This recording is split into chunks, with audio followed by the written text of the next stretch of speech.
What's going on, Alan? How you doing out there in the We're doing all right. UK? As usual, with everyone I talk to, we're having a good conversation before we start recording, and then I have to stop us and go, "Hey, let's start recording," because otherwise, We lose all these things. talk about. By the time we start recording, it's going to be over. We're going to be talking about nonsense. But I wanted to bring you on for a lot of reasons. One, I like a lot of the posts you've been putting up on Instagram about the pandemic and your views on it, and I appreciate that you're sharing your strong views. That's much needed. So let's talk about that in a little bit. But what I really wanted to get into is your experiences with Charles Poliquin, your stories with Charles Poliquin. We were going to have you on the LLA show maybe a few months after he passed away in 2018, and then we put the show on hold for a while, so we didn't get an opportunity to do that. So I wanted to have you have that opportunity now to get into that. Yeah, I think, it was such a tragic passing. It came so unexpectedly. And the wake of that was the whole litany of information that he left behind. And certainly he was quite vocal in his last few years about wanting to get his information out, create people who are going to be taking over the mantle as he kind of, as he got older, and have the same level of understanding and knowledge out there so that it didn't pass on with him. And, I was very, very fortunate. I met him on a number of occasions, always through certifications and courses, and had the good opportunity to socialize with him as well. And he was as good company, outside of lectures as he was in. He had an excellent way with an anecdote in a story. And that was really what reinforced a lot of the stuff that I remember. I didn't know that one. Sorry, that's my Alexa just kicking up. That's funny. But yeah, it was one of those things where you actually, he had a very good manner of explaining things with anecdotes that would stick in your mind, and so your recollection of these things were really enhanced. But yeah, he was an incredible character and sorely missed. He was, I think you said in one of the early podcasts, if you haven't heard of this strength coach, you're really in the wrong business, and I couldn't agree more. Yeah. My first contact with Charles Poliquin was early in my career. It was around 2002. And I've been a big fan of his for years. I used to read all of his articles in Muscle Media magazine. I don't know if you guys got that out there. Bill Phillips magazine. I mean, this is 1990s, late 1990s. So I'm not sure if it was even distributed worldwide. But he had a column in there called Ask the Strength Coach, something to that effect. Poliquin Principles just came out around that time. So I was definitely a big fan of his information. And when I got into the industry, one of the methods I used to network with people I wanted to speak to is this interview method, where I would contact people and ask them if they would be willing to do an interview for publication, either in T Nation or sometimes some of these articles got into Iron Man magazine, other places. But I didn't really know where the interview would land until after it was done. So there was no reason for the person on the other side to say, yeah, sure, I've never heard, here's some random guy emailing me, he has no website, I've never heard of this guy. I'm going to outlet, and these are conversations recorded on the phone. It's not me just emailing him 10 questions and then he responds back. So there's a certain time commitment there. But I was surprised with how much success I had with that. And I was really excited when I had the opportunity to talk to Charles. And we talked for about maybe an hour and a half. We had a really good conversation. And what's funny is Charles is a really blunt guy. So if I asked him a question, I remember one time I said, "Hey, you're a big, do you use active release technique?" I said something about active release technique, and his response is like, "Yeah, obviously I use it," like that kind of. And I was like, "Okay, all right, that's where this is gonna go." But what's funny is, I wasn't sure if he enjoyed the conversation until maybe a week later, because after I did the call, and this is pre-technology such as what we have now, like this medium where it's really easy to do this stuff. This is I had an actual tape recorder that I plugged into my phone to record the call, and then I would listen to the conversation and type it out. I would transcribe it out because there was nowhere to send an audio interview. No one was going to take that. The internet most people didn't even have high-speed internet at that time, so it would have taken 3 days to download a 2-hour conversation. So I transcribed the whole thing. And when you transcribe the whole thing, you're listening to it over and over again. So you really get all of the messages. That's the plus side of it. But I sent him a copy of the transcription after I did it. And he was really impressed with how professionally done it was. There was no errors. Everything was on point. I didn't edit anything he said. And after that, all of a sudden his tone changed a bit. Because I think he realized, and I think when looking back on it, I think Charles deals with a lot of people that just talk. It's like, okay, here's another guy who's talking about his aspirations and what he's going to do. Because he was asking me about that too. I go, yeah, I'm just getting started. I'm teaching this kettlebell stuff, this, that, and so forth. And I'm sure he talks to people all the time that are looking for nuggets from him to and how to be successful. And then they don't do anything with it. So you get a little jaded. But I think he was very impressed with the fact that I turned that interview around really fast. I mean, maybe 3 days after we recorded it, I had the transcription done and emailed him for his approval. And he said he's never had that kind of turnaround before. I remember him distinctly saying that. So his view of me changed at that point. And then I didn't talk to him for a long time after that. I talked to him maybe 6 years later. I got an email. Yeah. So it was, I'm really impressed was the subject line. I'm like, okay, is this a newsletter blast where he's talking about a movie he saw? You know, what's this about? And I open it up. He's like, hey, Mike, I've been following your career, and I've got to say I'm super impressed with your development, and your articles are excellent and on point and so forth. And I had to do a double take. I was like, wow, to get that kind of validation from one of the best, if not the best in the industry, especially as a really young coach in the game, that was very invigorating. I mean, I was really excited about that. I'm not someone who chases praise really, but that one really made an indelible point. I really appreciated him getting out to me. And then years later, I got him on the LLA show, and he was great. But he also wrote this article about me. This is the other one that just blew my mind. Maybe in 2010, I want to say 2009, 10. He wrote this article that said who I respect in the industry, and the whole article was about me. And people were lighting up my email, and I was getting all these texts and so forth. They're like, hey, have you seen this yet? And I go, I don't know what you guys are talking about. And I finally got around to it, and I was like, wow, this is an article about me. Just out of the blue. He didn't tell me he was going to write this. He didn't even send it to me after he wrote it. He just put it out there, and all of these other people saw it. And a lot of his followers gravitated towards me after that. All of a sudden, all these people, my Facebook followers went way up. All of a sudden, there's more people buying products and people are looking into me. So he's basically in America when Oprah Winfrey used to talk about a product, they call that the Oprah effect because everybody would go out and buy it. A more recent one would be Joe Rogan. If he promotes something, he has such a huge platform. Whoever sells that product is probably going to have exponential growth. Charles is basically that figure in our industry where if he gave you that stamp of approval, especially taking the time to write an article about you, that would go a long way because he doesn't do that with a lot of people. He had more negative things to say about most trainers than he did positive. This is it. I mean, this is what I liked is that probably, I would say the three people that have made the biggest influence in my life were my dad, my martial arts instructor, and Charles. And actually each point was a drop-off point and a meeting point to the next person. So from having trained in martial arts, I then decided that was really what I wanted to do because, you've talked about it a million times. Doing a job that you love is completely fulfilling. But for a long time, I was in that exact state that you've talked about in previous podcasts and in your book, where you're doing a job that you hate, detest. You wake up in the morning, you feel sick. I was in a sales job that made me want to puke. And you then train, you try and out-train that lifestyle. I'll go to the gym and let all this, this pent-up aggression and annoyance out. It doesn't work like that. You've got to reverse engineer it and say, no, my life needs to be good and my training needs to complement that because my training will improve. You cannot train angry at 40 or 50 years old, maybe in your 20s. You know what I mean? So from that point, I moved from doing my martial arts, which I loved as a hobby, into qualifying for a personal trainer. And when I was introduced to Charles, it was indirectly from that I came across yourself.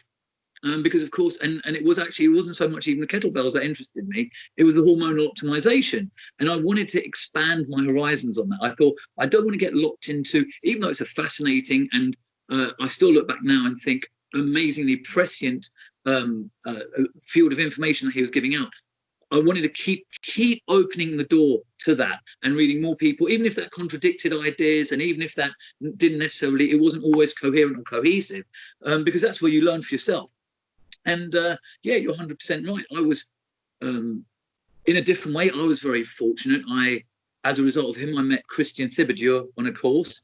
And Christian said to me, look, why don't you write for the side the female athlete portion of testosteronation.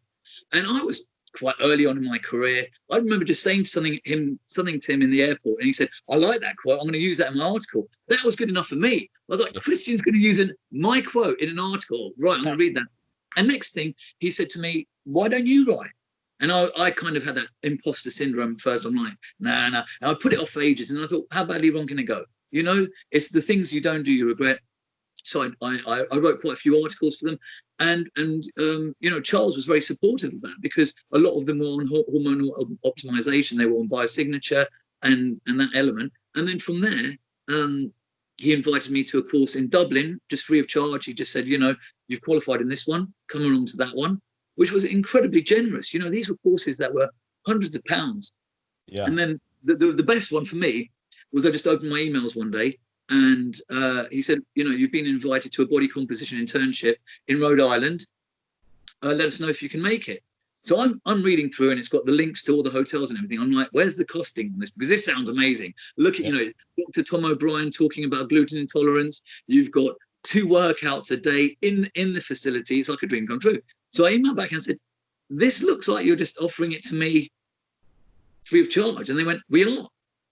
So I was like, what? Yeah. And I mean, I was very fortunate, you know, that alongside me were people like Nick Mitchell, Damien Mayer, Wolfgang Onsold. You know, these are people certainly in the European sector of the fitness industry who are really well considered.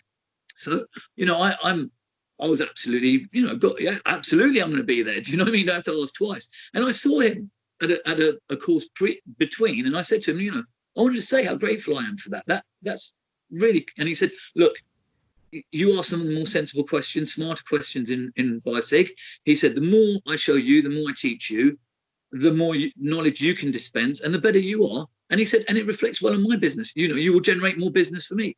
And I thought, you know, he was a very strong believer in the law of attraction, and certainly in gratitude being a primary driving force of your life, well before other people were doing it. And then you read about CEOs, people like Tim Ferriss, and you got countless other people who say, you know, gratitude, mindfulness are the cornerstones of success in business. He was doing that. And, you know, I credit him. I'm looking at it now. I've got a gratitude diary just over there. I write in it every day, 10 things I'm grateful for and why. And it's something that I get all my clients to do without fail, because what you appreciate. You know, you could say, I've got no problem with somebody saying the law of attraction is woo-woo bullshit. Yeah. But neuroplasticity and a Buddhist mindset says we become what our thoughts are primarily set on. You know, if you get a new car, you know, you're thinking this Audi is lovely, and you're there, and suddenly all you can see are Audi. Well, that is gratitude. And when you start to focus on the things that that are positive in your life and something that are fulfilling, they're the immediate antidote to stress. So you think, oh, well, the opposite to stress is happiness. But happiness is an endpoint. I can't just go, yeah, oh, I'm stressed. Hold on a second. Right now I'm happy. It doesn't work that way. You have to have a transitional bridge. And that bridge is gratitude. Yeah. And it was really, you know, it was that, you know, and a really very powerful moral compass as well that he had, you know, a moral compass. He would start every lecture and say, if I catch any of you cribbing this, I will sue you. He said, because as far as I'm concerned, you're taking money out of my daughter's mouth. And I respected that, because I had a newborn daughter. Well, no, she would have been about 6 at the time. And my son was on the way. And I remember thinking, yeah, you know, this is somebody who's protecting his intellectual property. He's very generous with it. But, you know, I still see trainers ripping him off. So, you know, I have very strong feelings about that. I always credit, if I do a workout that's based on him, or that is always directly from him, you know, if it's like body composition style training, I'll say, even if it's my take on it, I'll say, this is where I got the idea from. This is why we do this tempo. Because people never look down at you for that sort of thing. They'll respect you for taking the time to invest. Like when I did the kettlebell course with you, you know, you come back, I never pass off anything that you've ever told me as my own. But people like the fact, hold on, he's really investing in his career. He's talking to people who are at the pinnacle of their industry. That's never going to work against you. So why have that kind of hubris to think, oh no, I got here automatically? You didn't. Everybody had to learn all the time. Yeah, that's a really good point. We see that quite a bit in the industry. The example that's most prominent is, are you familiar with John Brookfield, the guy who created battling ropes? No. Well, I know battling ropes, so I didn't know. Yeah. You are familiar with battling ropes, right? Yeah. You know what that is. Now, this is where I'm going to go with this. See, John Brookfield, he created that system. This wasn't something that he read about in a old-time muscle magazine and then just brought back for a new generation. I mean, he came up with the system. I believe another guy, John Bruni, he's been on the LLA show. He might have helped him with that system. I forget the details. But anyway, that's John's baby. Now, back in 2008, he taught at one of my courses, Collision Course. I used to have a video series of it. And at that time, battling ropes was starting to become known within fringe training circles. It was people that train with kettlebells and club bells that are looking for something novel. It was starting to blow up a little bit, but not too much. A couple of years later, though, it was everywhere. It's on every UFC promo of an athlete training for a fight. It's everywhere, right? Everyone's doing battling ropes, NFL players and so forth. People start coming up with their own battling rope videos, their battling rope books.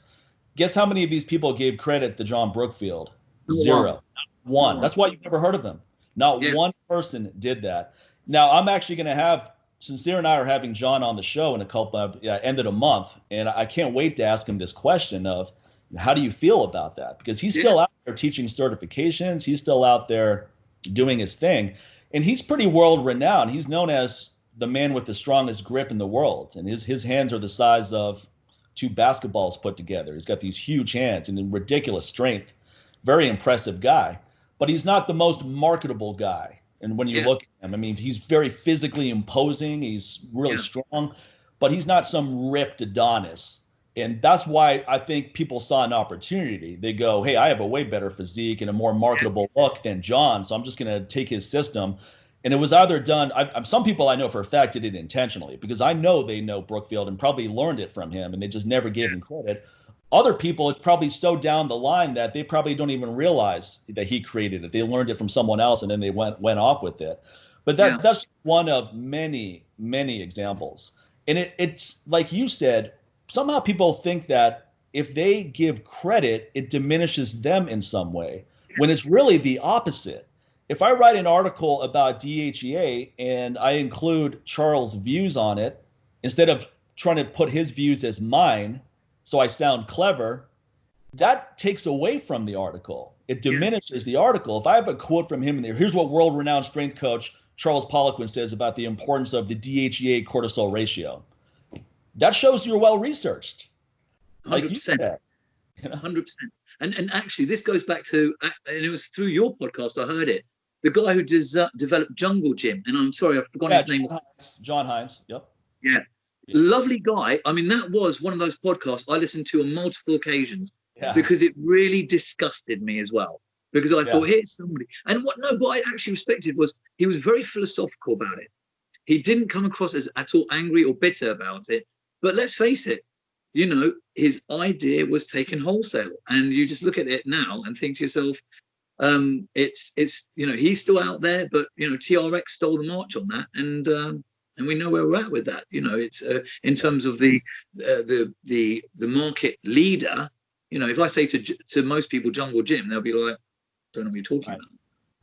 That's another really that's even a much bigger example. Yeah, I forgot all about that. I remember when that whole thing happened, and that's why I wanted to bring John on to talk about all of that. That was a pretty blatant ripoff of his system too, and they could have gone in their own direction with something similar and given him credit, and maybe it wouldn't have been that big of a deal where it rubbed John so incorrectly or wrong. But what they did is, they turned him down as if, I don't think this is really a fit for us. And then they went on and made their own version of it. And the problem with, it's not really a problem, it's just a reality of business, is that the first person to blow it up in a big way is going to be seen as the inventor. Yeah. So it doesn't, a lot of times in marketing, they always say first one in is going to get the largest percentage of the market share. And my caveat to that is the first one in who takes massive action is going to get the biggest market share. So John is a very smart inventor. He's not the best at business development and marketing, though.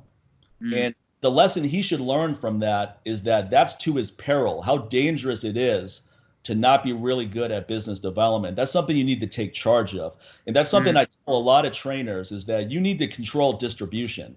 So I talked to one guy, actually it was a guy in the UK, and he was talking about how he had this book idea, but he was going back and forth with these publishers, and he wasn't sure how much they're going to do for him and all that. And I said, why don't you just write that book? Why don't you just self-publish it and sell it to your people?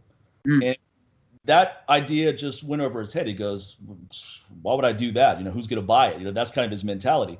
And my attitude is, if you don't have a list of people that are interested in buying whatever product you're thinking about coming up with, why would some other company make that product for you and create an audience? And if they do, they're going to keep most of the market share, which is honestly fair, because you're not doing anything. Yeah. You go, well, I'm the one who created the product. I'm like, yeah, you created the product. You're going to create a product that no one's ever going to hear about because you don't know how to get it out there. Yep. Distribution is crucial. This is something I learned really early in the business, that if I leave my chances of success in the hands of anyone else, that's going to stack the deck way against me for being successful. I need to have my own newsletter list. I need to have a website that people come to. And then by the time I started selling my first DVDs, I had a list of people to sell to. So you have that initial burst right off the bat. I'm not making a video and then going, how am I going to get it out there? You should already know how you're going to get it out there. That should already be in there. When I started selling nutrition supplements, it was 2012. I came out with recovery oil, but just the testosterone booster is my flagship product. And that came out in 2013, and that changed everything for my business. But the reason why it did so well is I have a big following from all the years of things I've done before that. If I came out with that testosterone booster, let's say my first year in business, it would have been a colossal failure.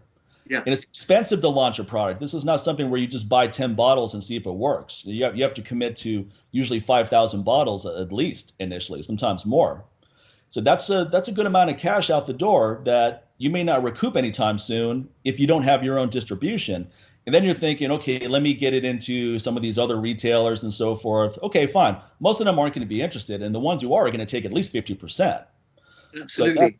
And that's okay, but now you're going to have to sell way more. Now, if you sell direct to the customer, you don't have to sell anywhere near as much to make great income, and you're controlling your destiny a lot more, because those distributors at any moment could say, we don't want to sell your product anymore. And then what are you going to do? So distribution is crucial. And also, what you accomplished with, because obviously, I've personally purchased your items, is that you had complete, utter autonomy over them. So I think there's always the danger in any business where you're relying on anybody else, on having to compromise.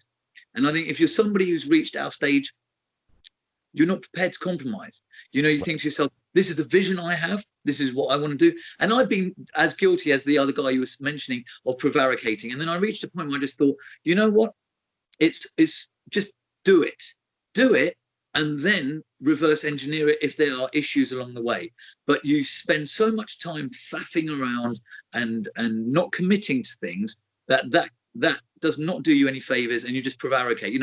I had a friend who said, do you want to do a charity parachute jump? And I was like, yeah, 15,000 feet, I'm in. I hadn't had hip surgery at the time. I had to lie on the form about my age because they would have never let me get on the plane with my hip in the state it was. But I thought, fuck it, it's my one opportunity in life. That I was invited into a Channel 4 TV show to talk about coconut oil and oil pulling for dental health.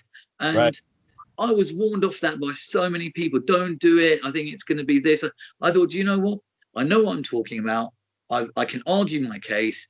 And, more people have been, the graveyard's full of people who had all these ideas and just thought, yeah, but it's not in my place. And I thought, what's the worst that can happen? So no, I'm a big believer, and I think you're right. It's autonomy, and it's also when you seize control of that situation and you have the wherewithal, you don't have to compromise on it. You put the bulb binatulensis in that you wanted. There'll be loads of other companies that would maybe go for one that wasn't in the studies, and we all know what the difference is.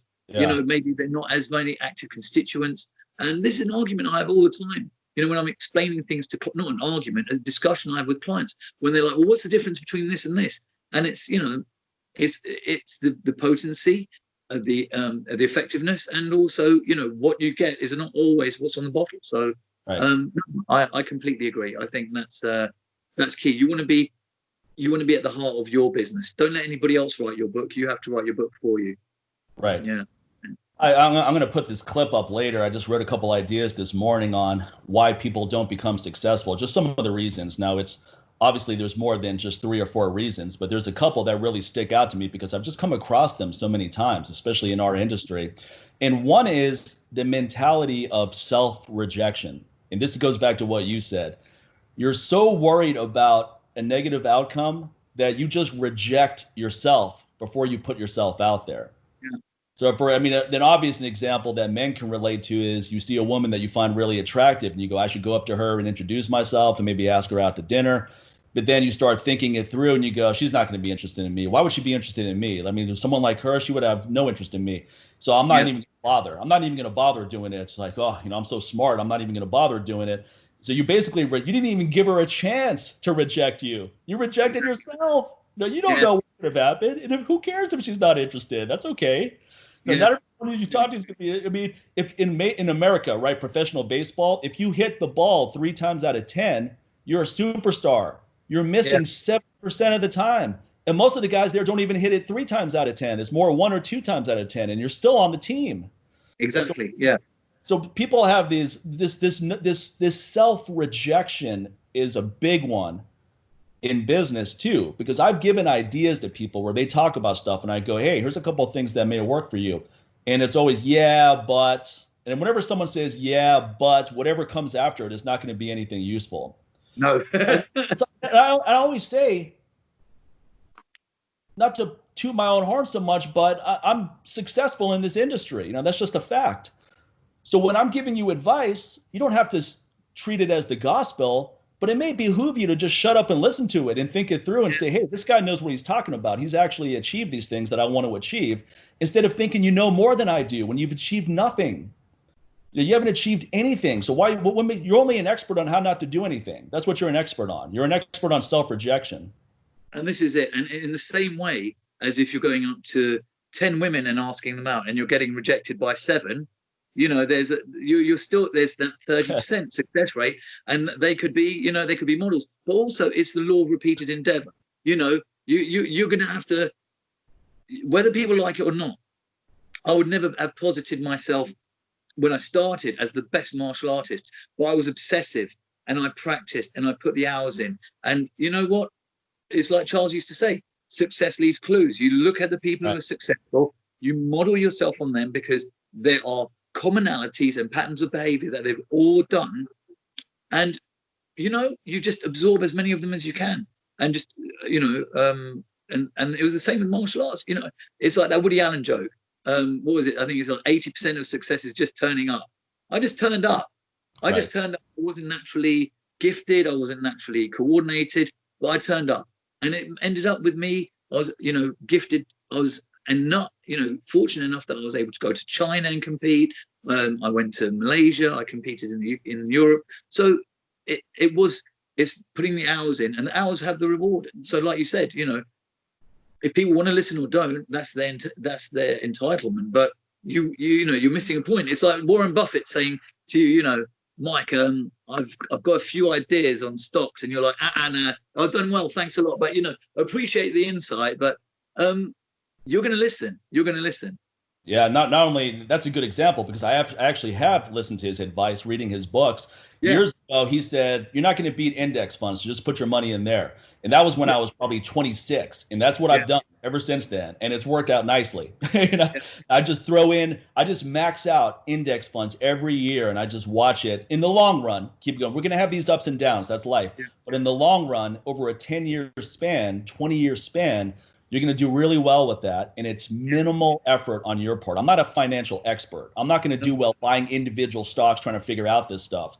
Yeah. And my time is better allocated to things that, 1, I'm actually interested in, and 2, that I'm actually good at, that can turn into So you have to know your limitations, essentially, instead of trying to be an expert at everything you do.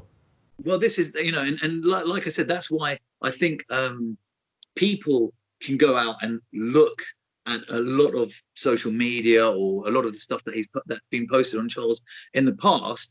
It's actually, for me, it was the little life lessons that he gave that kind of go back to what you just said. He was very much of the mind that if there's a job that you hate doing, you find somebody else to do it. You pay them 50% of your annual, right. of your hourly rate, and get them to do it. So, I don't like to do my accounts. My accountant does them. So it's the same with something like this. If you're looking at it and going, I would not know where to start with investing in the stock market, then you read and model on the people who are most successful at doing it. And two, you put your money in a situation where other people are modeling and tracking a stock market. And I think Tony Robbins wrote about it as well. Said, long term, you will best the market, because we're in a crash right now. You see your values go right down, but every bear market has been followed by a bull historically. So now, but there's opportunities in that. It's like buying furniture at a place that's going out of business. You get these great deals on stuff that would have been 10 times more expensive sometimes. So, for example, the stock market dropped by 2,000 points when this whole pandemic started. Yeah, everyone's pulling their money out. I maxed it out that day. I go, this is an opportunity, because I don't need it back anytime soon now too. Now, if I needed that money back in 2 months, that wouldn't have been a smart play. But if I don't need it back for 20 years, it's going to do okay. Yeah. So you're catching it low. So now you're going to catch the recoup, and then you're going to catch the ascension. And that's essentially what's happened. Now, we're in an up phase right now for the most part. By the time I put this out, even though I'm probably going to put this out tonight, it could be different. But the thing about the stock market also is, don't look at your account every day. Park it, forget about it. Don't go on there every day like, hey, look at my. It's fun when everything's going up. You're seeing your net worth go up every day. That's fun. But it's not fun when it's going down every day for a couple of weeks. So don't check every single day, because these daily fluctuations are going to drive you nuts. You're either going to start calculating where you think it's going to go if it keeps at this pace, which it never does. Or you're going to get overly disheartened when it's dropping, when that's just a correction and it's going to balance out at some point. So don't worry about it. It reminds me of training. Actually, let's come back to training in a second. So I wanted to make 2 more points about this, why people aren't successful things. I think you have a lot of insight on this as well.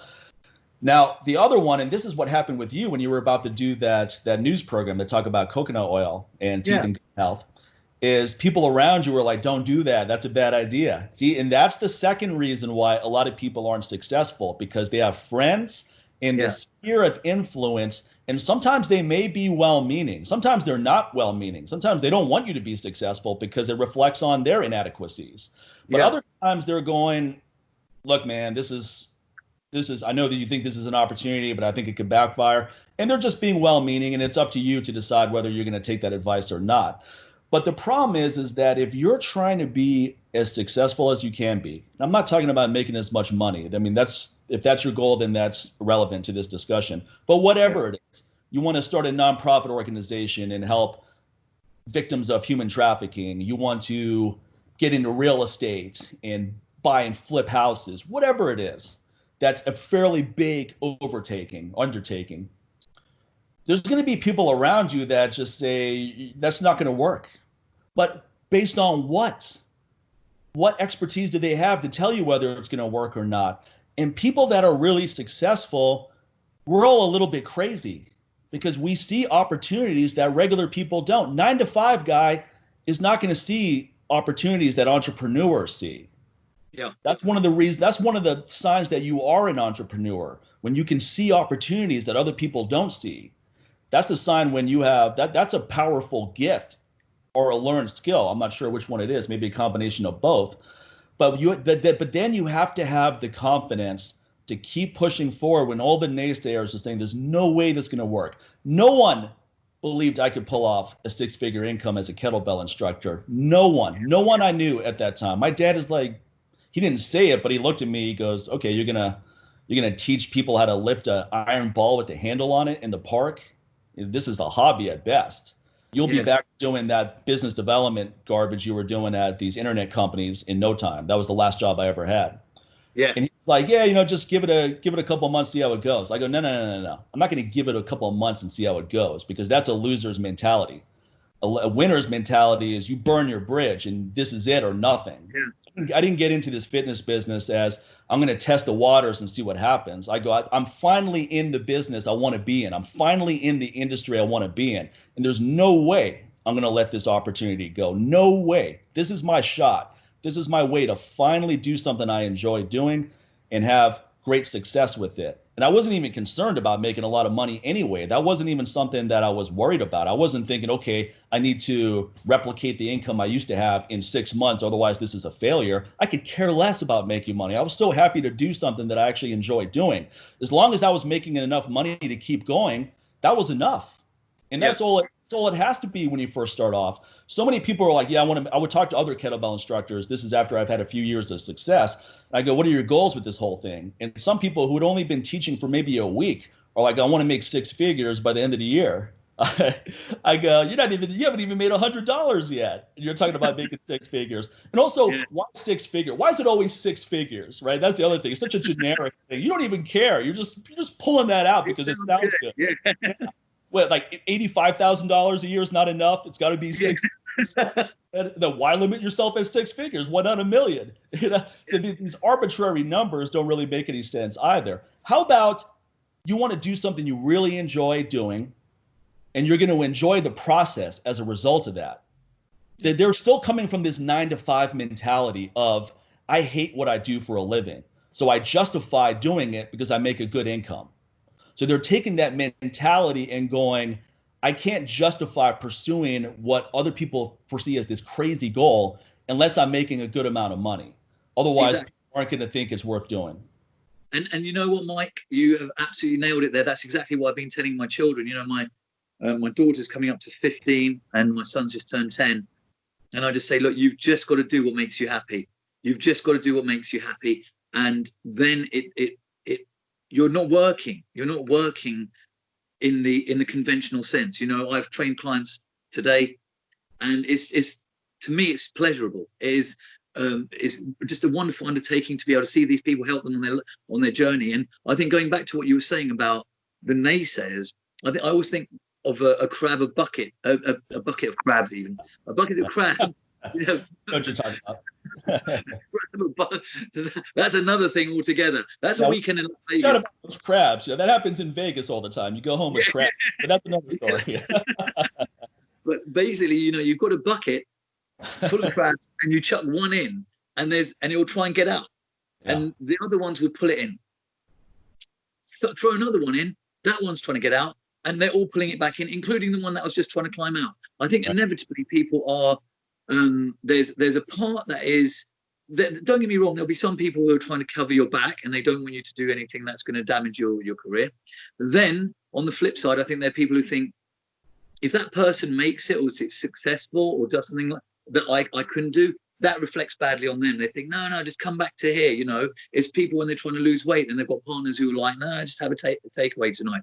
We always, it's reversion to the mean. You're just trying to drop people back down, and rather than supporting that upward trajectory, and then maybe looking at your own life and saying, well, they're there, why am I not? Start doing a bit of self-analysis. And I think that's the next thing that comes with it. You start having to take a bit of self-responsibility and looking at your own life. And if you're not happy with where it's at, then you've only got one person to really speak to about it. Inevitably, you can blame everybody else, your partner, this person, that person. Inevitably, the responsibility is at your feet. So, yeah. That's right. Yeah, the more self-responsibility you're willing to take charge of, the better. And I've had that on a more trivial note. I've had issues where, let's say someone bought some of my products from another country and it's not getting delivered, and it's not the customer's fault. It's not my fault. It's something to do with the delivery company on their end or the delivery service on their end. Yeah.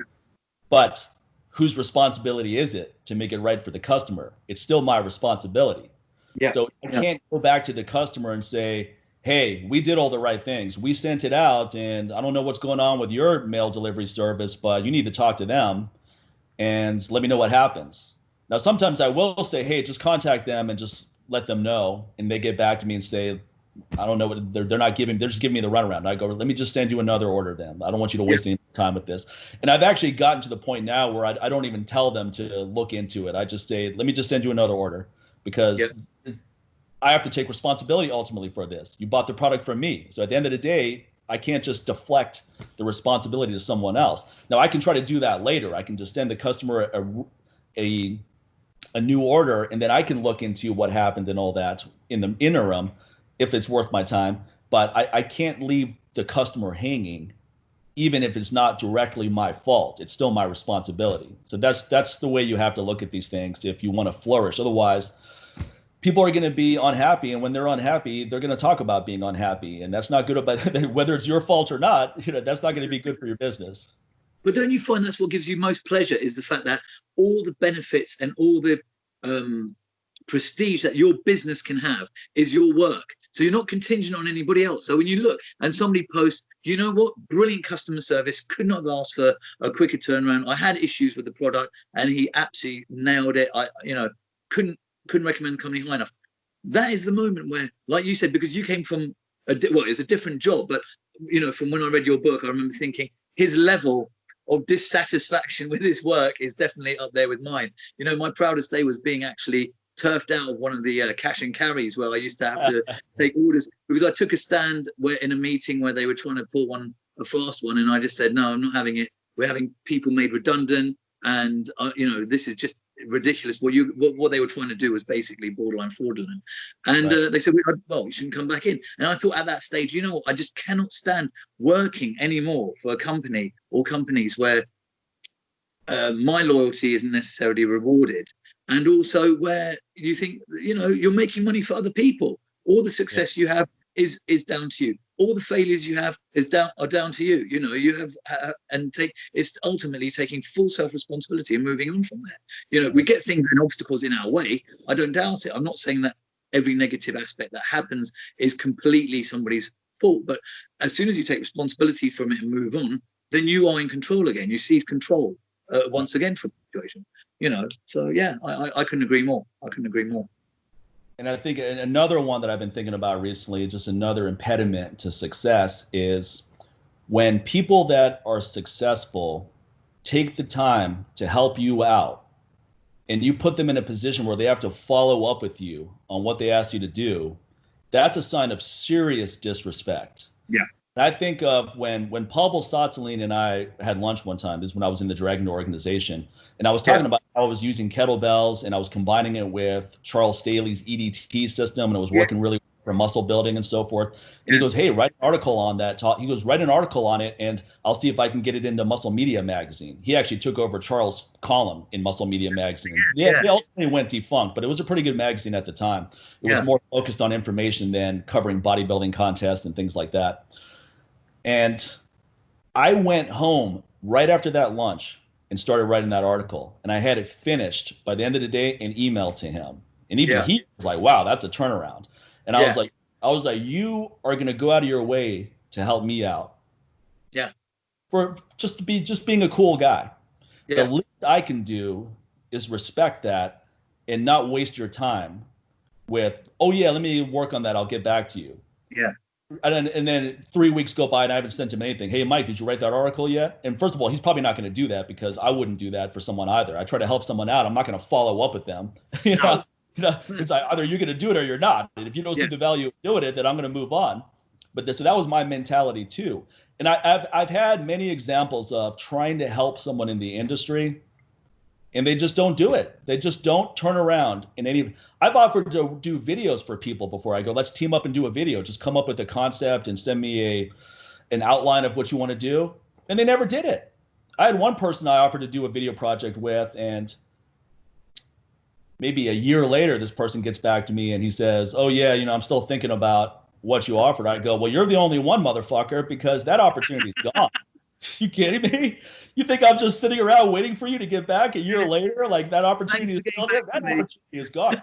Frankly, you know what? It wasn't even a good idea anyway. So I say, I'm glad you didn't get back to me, because I don't want to get in business with your bitch ass. What are you going to do? You can't even put together an outline. Imagine working with someone like that on a video project, which is a pretty big endeavor. Yeah. So that flakiness, So many people are going. My friend Chris Prani has brought this example up too. He's in those Jackass movies. He had a guy in Los Angeles that he was trying to help out, and everybody was trying to give this guy opportunities. And then a year later, he's leaving Los Angeles, tail between his legs, going, "Yeah, I came out here and it just didn't work out." And he goes, "No, you didn't make it work out. You didn't make it work out. It wasn't because of lack of opportunities. Everybody was trying to give you an opportunity. It's almost as if I can't just give you an opportunity. I have to do all the work for you too. And then you'll be satisfied." I go, "No, that's not the way life works." And this is the problem, this is where we're at right now. Like I said, going back to what we were talking about before, that people have mistaken that having a debate or a discussion, that you're right, that your beliefs have rights, that what you believe, Right. and if I say something that offends you, that you're automatically right, I think it's the same thing. It's an entitlement. It's kind of like, well, I came to you with this idea. You said that you were quite gung-ho for it. So it's kind of your responsibility to be following up as well on it. No, Right. no. I've got another business plan coming up right now, and it's a joint effort, and neither of us been in touch with one another. Now I could sit around and just go, well, I'm going to just wait until that person contacts me, but I'm going to take action, because if I want it to go ahead, I've got to be the one who consolidates that. You can't get stroppy about it and think, oh no, I'll just wait for them to get in touch. They say, life doesn't move forward that way. Yeah, you can't put in a half-ass effort and expect massive results. No. That's the other thing. People want to be successful without putting in the work. That's a big one. In fact, people market whole courses on how to be successful and avoid all these pitfalls, when you need those pitfalls, you need those impediments, you need those failures. Those are inevitable. There's no way to avoid failure on the way to success. There's no way. It's impossible. No. And you don't even want to avoid failure on the way to success. It's a necessary ingredient. That's Absolutely. What's going to build character. If you just try to do something and everything just works out, every time you roll the dice, it works out, you're not learning anything. You're not growing as a person. There's an episode of The Twilight Zone where this guy dies and he thinks he's in heaven, because when he first gets there, he goes to a restaurant and anything he wants is brought right out. He goes and gambles. In every game he plays, he wins every single hand. And he goes, this heaven is horrible. And then at the end of the episode, the devil says, you're not in heaven. You're in hell. And then the episode ends right there. Because you've got no benchmarks against which to measure it. If you're constantly happy, then you have got no benchmarks against which to measure that happiness. Right. So it becomes vanity. No, I couldn't agree more. I think, I look back, certainly martial arts was a formative experience in my life, that I learned that it wasn't the fights or the competitions where I won that I learned something. It's when I got my ass kicked, where I thought to myself, you didn't do this, you didn't do that, you didn't bring it, and that's where you come back better for it. It's the same with training. It's the same with anything. Program design. It's your failures that really demarcate how successful you can be. But the key thing is, I've always said, and I stand by it, it's not a mistake unless you repeat it. It's a learning process. Right. It's a learning process. You've done something, it didn't have the response that you expected. You have to move forward and try something different and not repeat it. And, that's how I think anybody who's successful functions. Definitely. Yeah. No, 100%. That's exactly right. And one more on this whole point about why people feel to be successful is, I actually forgot what I was about to say now. Let me think about it for a second. Yeah, you gave me some food for thought with what you were talking about. I'll bring it back later. But let's switch gears into this. Let's talk about the pandemic a little bit, because what's life been out there for you for the last couple of months? Have you been pretty restricted, and are things opened up a little bit more? They're beginning to open up now. What we had was the kind of unraveling the situation was quite rapid. So, I remember going away with my partner for a weekend, having a lovely weekend away by the coast. And I'm looking on my Facebook feed and I'm like, Jesus Christ, people are panic buying loo roll. What the hell is going on? And this, if that doesn't tell you everything you need to know about society, I don't know what does. I'm thinking, have I got enough protein powder? Have I got enough, water in the house? If there's issues with the water supply, no. Let's just get bog roll. So I don't know whether I'm missing something there, whether it's high in fiber, but whatever. And then it spiraled very quickly, where we put in lockdown, and the sort of legislation as it stood was that you weren't allowed out unless it was really for shopping, or to get 1 hour's exercise. And I think, the last count, I believe England was the country to have the highest death rate. So there are a lot of people now questioning the efficacy of lockdown, and it's a situation that's it is polarizing the country quite a lot, because we're looking at countries like Finland, Sweden, and Japan that operated different systems that have had, don't get me wrong, they've also had high mortality, but not in the same rate as we have. So they're question marks. And I think, to be honest with you, you read about these global conspiracies. I don't think our leaders are that smart that they could coordinate all this stuff.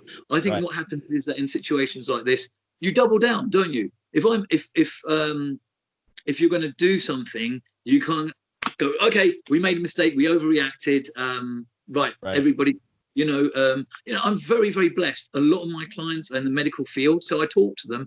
And obviously, I haven't done 7 years in medical school, so I'm not claiming to have any superior knowledge. But I'll ask them questions, and a lot of them will say 2-meter rule is a nonsense. If you sneeze, the aerosol droplets will fly 6 meters. So why not 6 meters? Then we have right now, we've got the whole masks are mandatory. But of course, that's a nonsense, because you've got a virus that's, I think, 0.12 microns in size going through a mask that's, so unless you're wearing, I don't know, a surgical quality mask. And so we've got all these situations that are kind of, we're battling against. And meanwhile, I think my greatest concern is that we've got an epidemic of mental health issues. We've got record suicide. Obviously, I work in a field where I'm in contact with people who are counsellors, and they said that the levels of domestic abuse are absolutely horrific.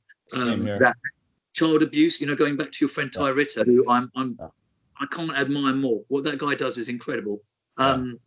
Especially in the wake of watching that Epstein documentary. I just thought, if anybody hasn't seen that podcast, they really should, because that is outstanding work that he's doing.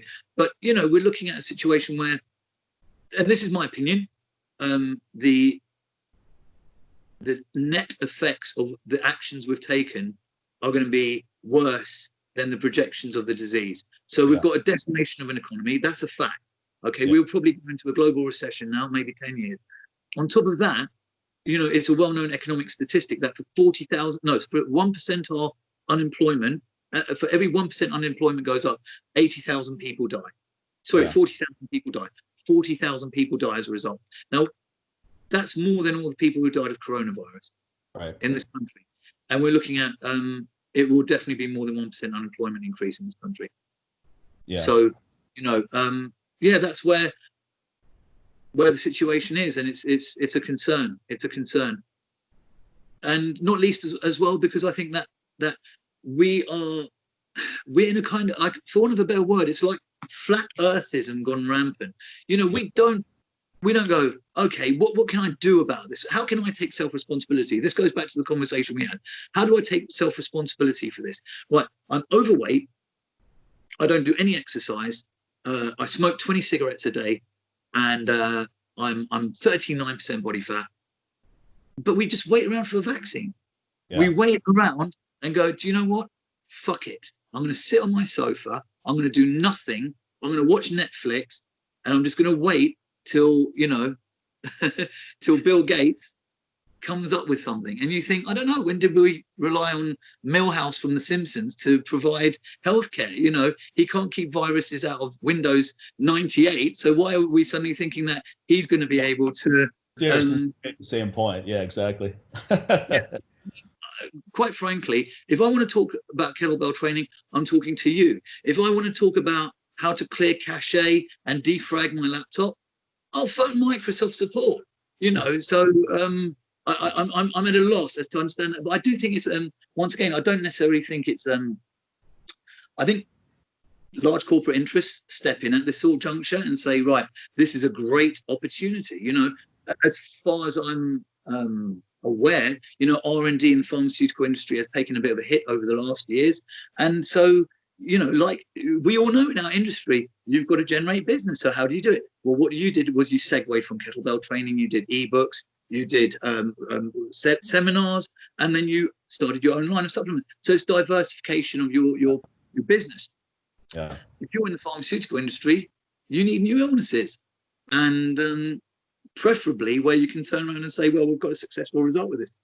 Personally, I'm of the mind that we're seeing things like zinc and hydroxychloroquine. I think it was Dr. Mark Gordon you were speaking to.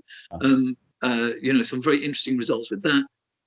We're looking now at what I said to people at the beginning of the pandemic was they were like, well, what do you think we should take? I said, I think at the end of this, we're looking at a situation where those who had low vitamin D levels are going to be the ones who are hardest hit. And we're looking at that now as a statistical fact. Coming out, yeah.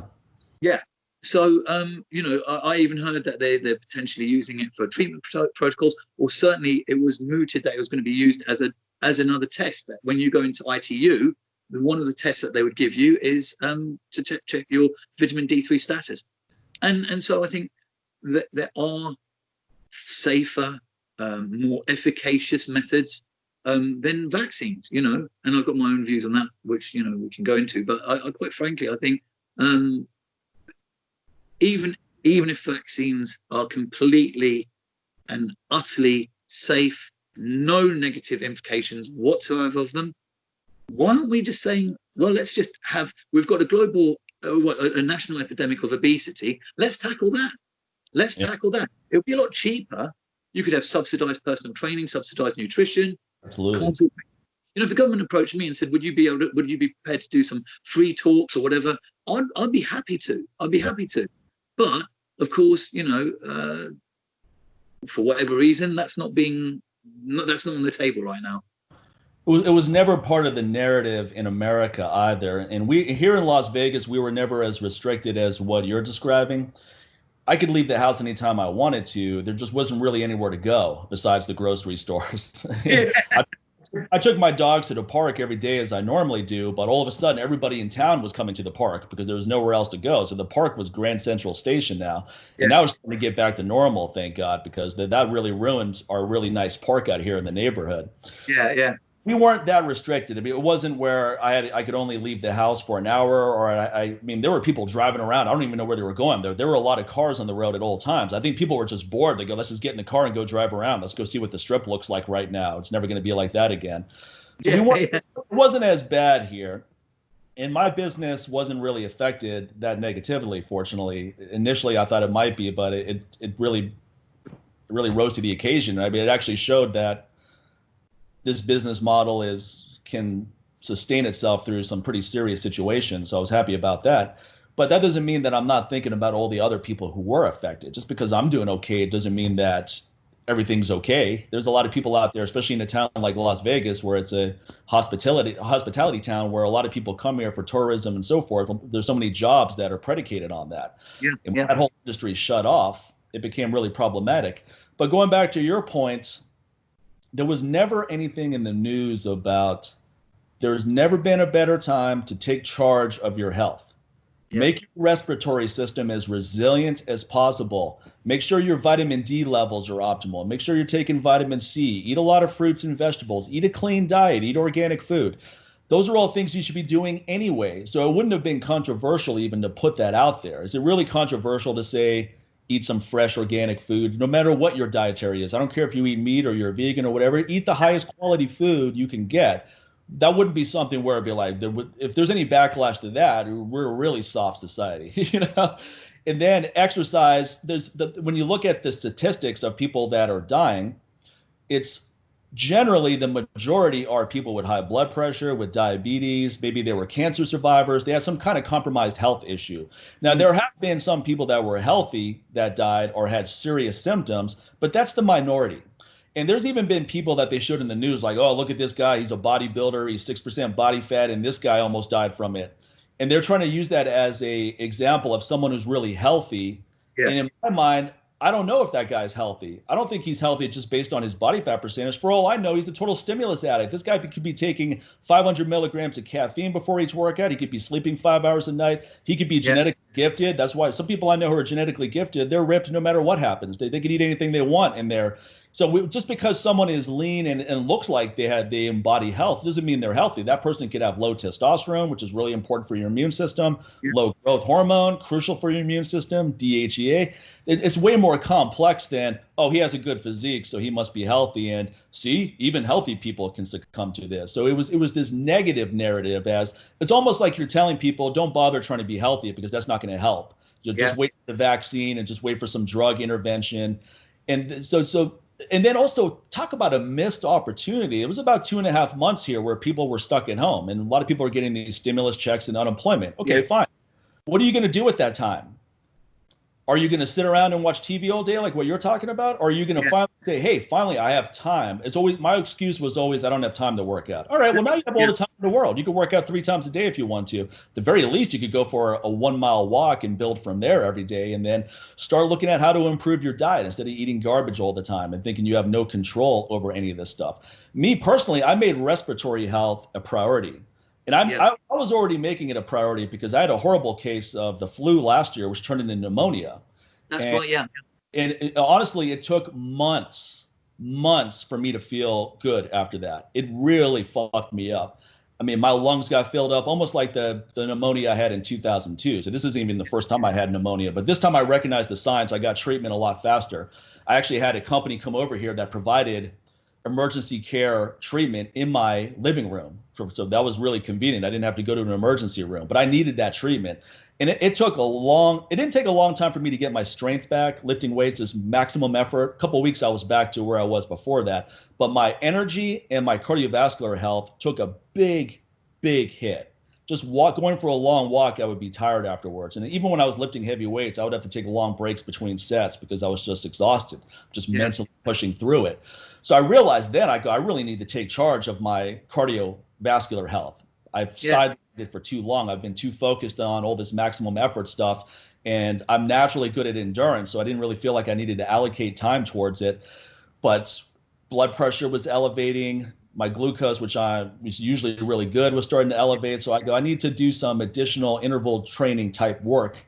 Yeah. And I started doing elliptical training because that's easy. It's sustainable. I did it at the gym 3 times a week, just hitting it hard because I can put music on it, and I'm not the most coordinated guy, so I can get on that and just push it really hard for 30 minutes. And that was hard initially, and then it wasn't hard after a while, and I started getting better at it. Then this pandemic hit, and I might go, okay, what am I going to do? I've got weights at home, so that's not a big deal. I could go do sprinting at the park, but there's too many people at the park right now, and the weather's getting hot.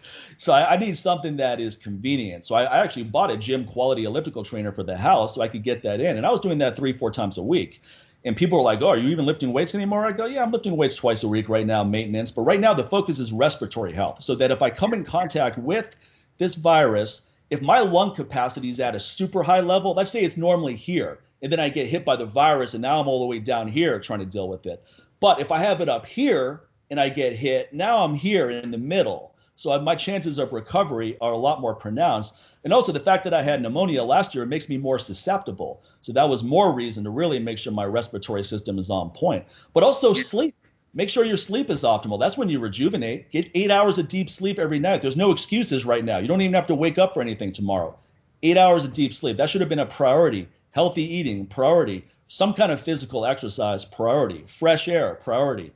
Reconnecting with loved ones, priority. There's so many things you could have done that I think a lot of people did, and I'm just basing this totally conjecture on my part. It's not like I've done some kind of statistical analysis where I've knocked on every neighbor's door and said, hey, what did you do during the last 2 months? But just observational conclusion is that most people didn't take advantage of it. They were too busy watching the news and in this doom gloom state. You know what? This is why, obviously, I always enjoy our conversations because I just could not agree more. If you said to me, what did the government do wrong? I would say everything, because you're 100% right. If you put me in charge, I would have said, look, one of the things that we need to really focus on right from the get-go is the mass panic. People were talking about, feeling suicidal, feeling absolutely terrified by the situation as it stood. And some sort of stress management was really what was called for. We needed somebody to turn around and say, look, this is a grave situation. We're not in any way denigrating that, but actually people panicking, people being terrified of what's going on, because you and I know from our own work that stress management is key, because stress is going to suppress your immune system. Well, if you want to really open the door to something like this, then that's the way. It's gonna completely put yourself at risk. And then, like you said, doing some light exercise. I was doing more strength training because I thought I don't want to do metabolic training and suppress my immune system too much. And you've got all these people doing crazy stuff on lose 20 stone while you're on lockdown, and you think, well, these are people who haven't exercised in ages, and they've gone from one extreme to the other, and now they're going to the other extreme. So I was doing that, and going for leisurely runs, getting on top of my sleep, supplementing appropriately, and you can stack the deck very firmly in your favor, without a doubt. You don't have to be in a situation where you're spending a lot of money out on it. But when I contacted my clients, I said to them, look, irrespective of your goals, whether it's fat loss, muscle gain, strength gain, whatever it was that they wanted to do, I said, we're going to be focusing on stress management over this period. I said, I'm going to be doing, Qigong. I did a Facebook Live Tai Chi class. I threw out a lot of the stuff that I've learned over the years, whether it was emotional freedom technique, whether it was deep breathing, whether it was Tai Chi exercises, Qigong, acupressure points, because I thought, I don't care. There's no right or wrong. Like I think, you use hollow sync meditation. Yeah. It's whatever works for you. And meanwhile, I did exactly what you did, which was take responsibility for my respiratory system. And I signed up to do the Wim Hof online course. So, I went up to, being able to hold my breath for 3 minutes, comfortably getting into cold showers. Nice. And I loved it because it gave me some focus as well, because I'm somebody who needs structure, and, and it's quite nice to have somebody outside go, right, now this is what you're going to do today. So, Mike, just very quickly, do you need me to put the light on? Because I'm mindful of the fact that the sun's gone down and it's getting darker. Or that might be a good idea, just to brighten it up a little bit. I mean, it looks okay right now, but if you turn it up a little bit, I think it would be good. Yeah, cool. I'll be back in a sec. Yeah, sure.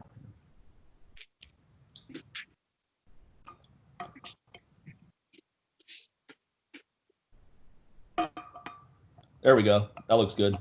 Yeah. No, I was just mindful of the fact that you said you can edit it, so I thought, well, we can just cut that bit out and then. I don't do any editing, so it's basically live. There's the Steve Cotter clip. I mean, there's maybe 2 minutes where he had to go to the bathroom, and I was going to cut that out, but I was like, nah, I'll just leave it in there. Like, is this live?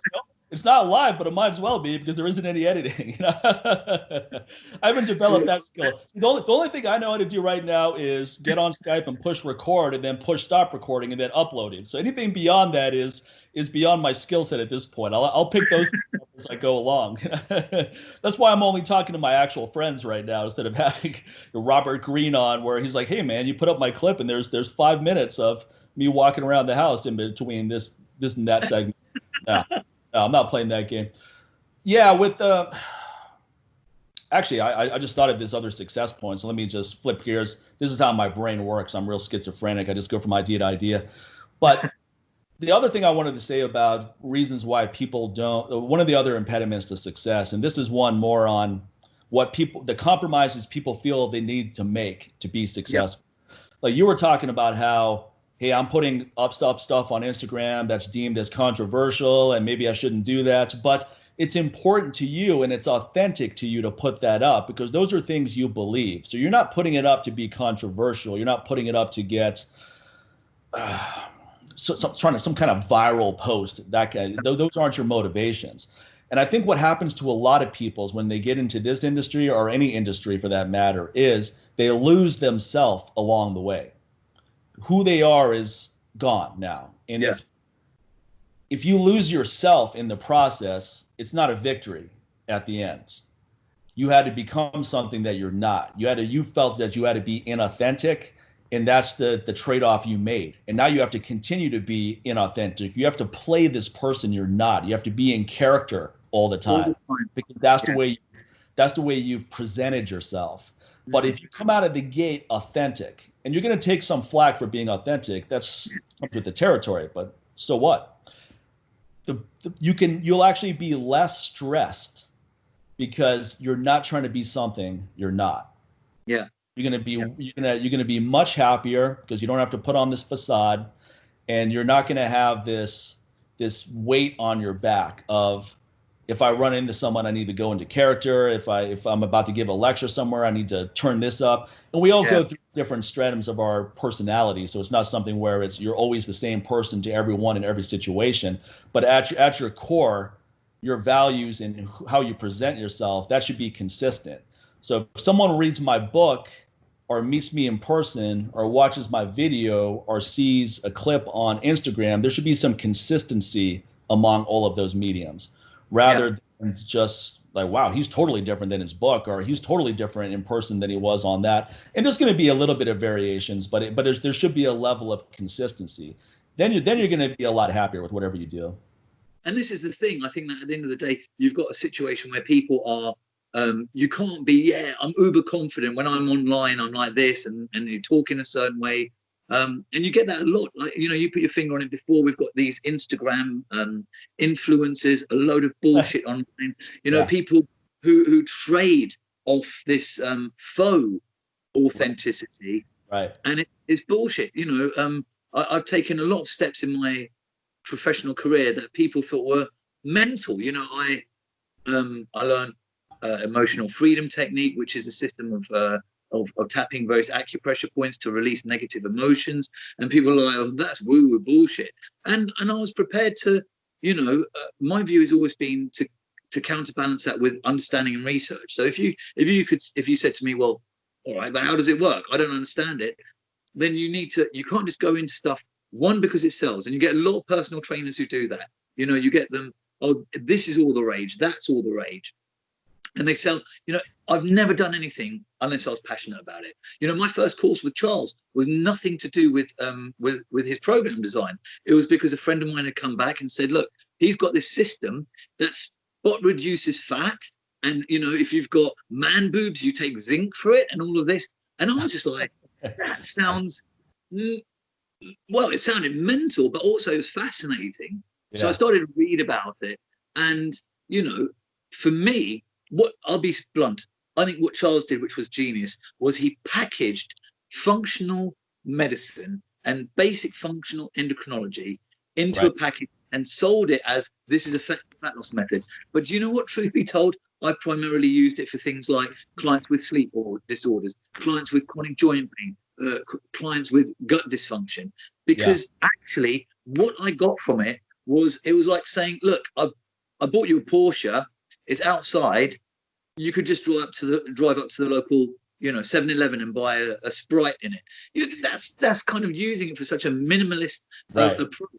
And so it really, and I think ultimately a combination, and I don't think I've ever mentioned this to you actually, certainly not that I can recall. Ultimately, what I learned from Charles and what I learned from the hormonal optimization that I did with yourself, I think I have credit with saving my life. I got Lyme's disease around 2010. And this is why I kind of get a little bit irate maybe about the coronavirus, is that my first symptom wasn't a temperature and a dry cough. My first symptom was a suspected heart attack. Yeah. And then the symptoms of what seemed to be at the time multiple sclerosis, pins and needles, muscle twitches, nerve, sleep that was just completely erratic. You'd wake up and jolt. And I remember thinking, being able to reverse engineer it once again and think to myself, well, this looks like adrenal dysfunction, but there's something else in the mix as well. And so I kind of studied.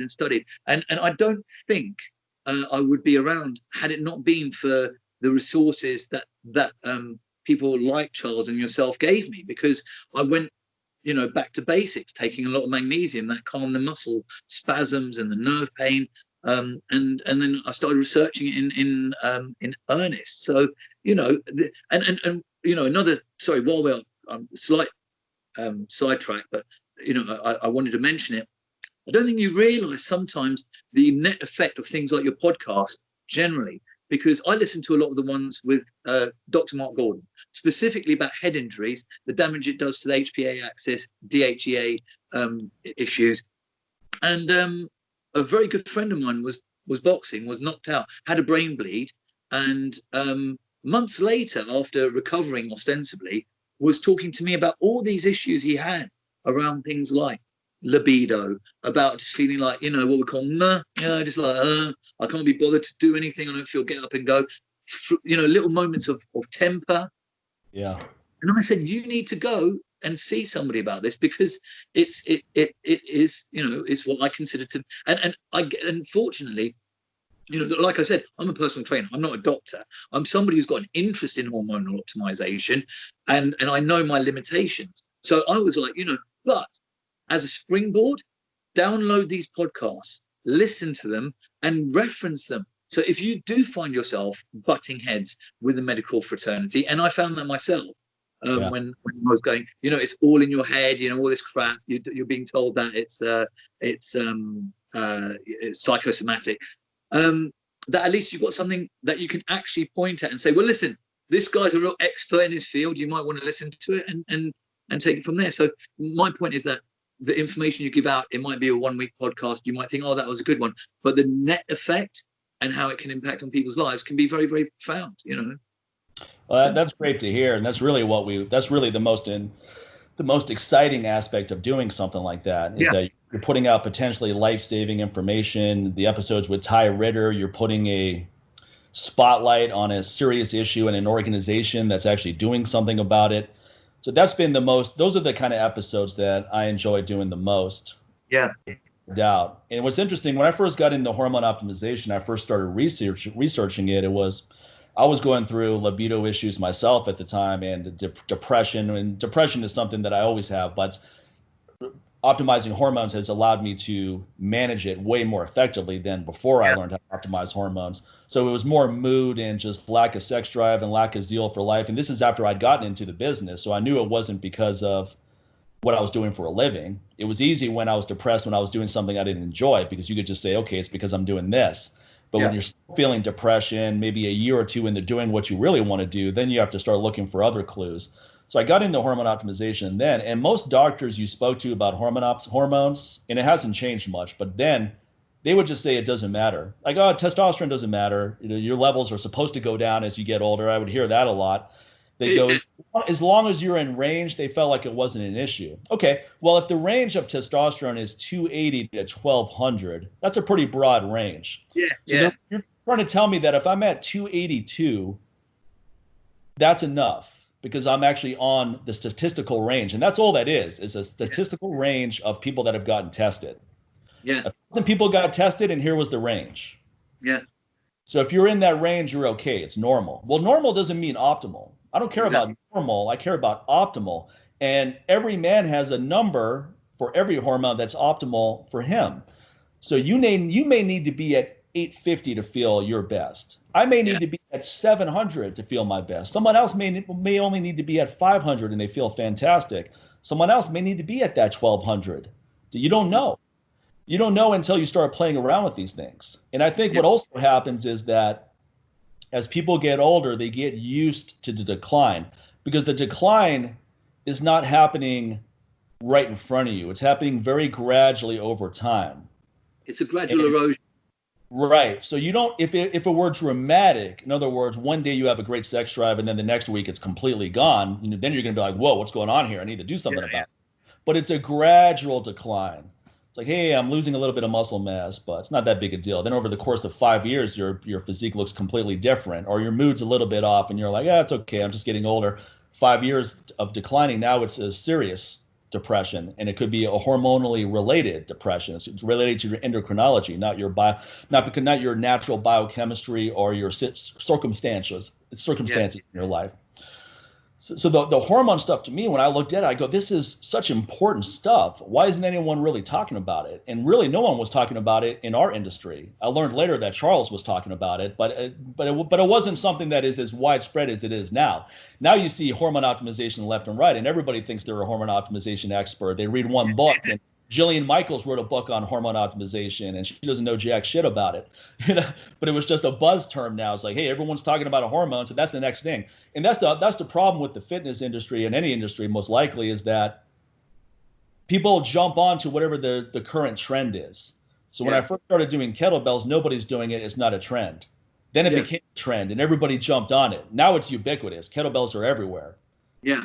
initially it was this tool that was strange. People would see you using it. They're like, wow, what's that? When I first started snowboarding as a kid, I was 14.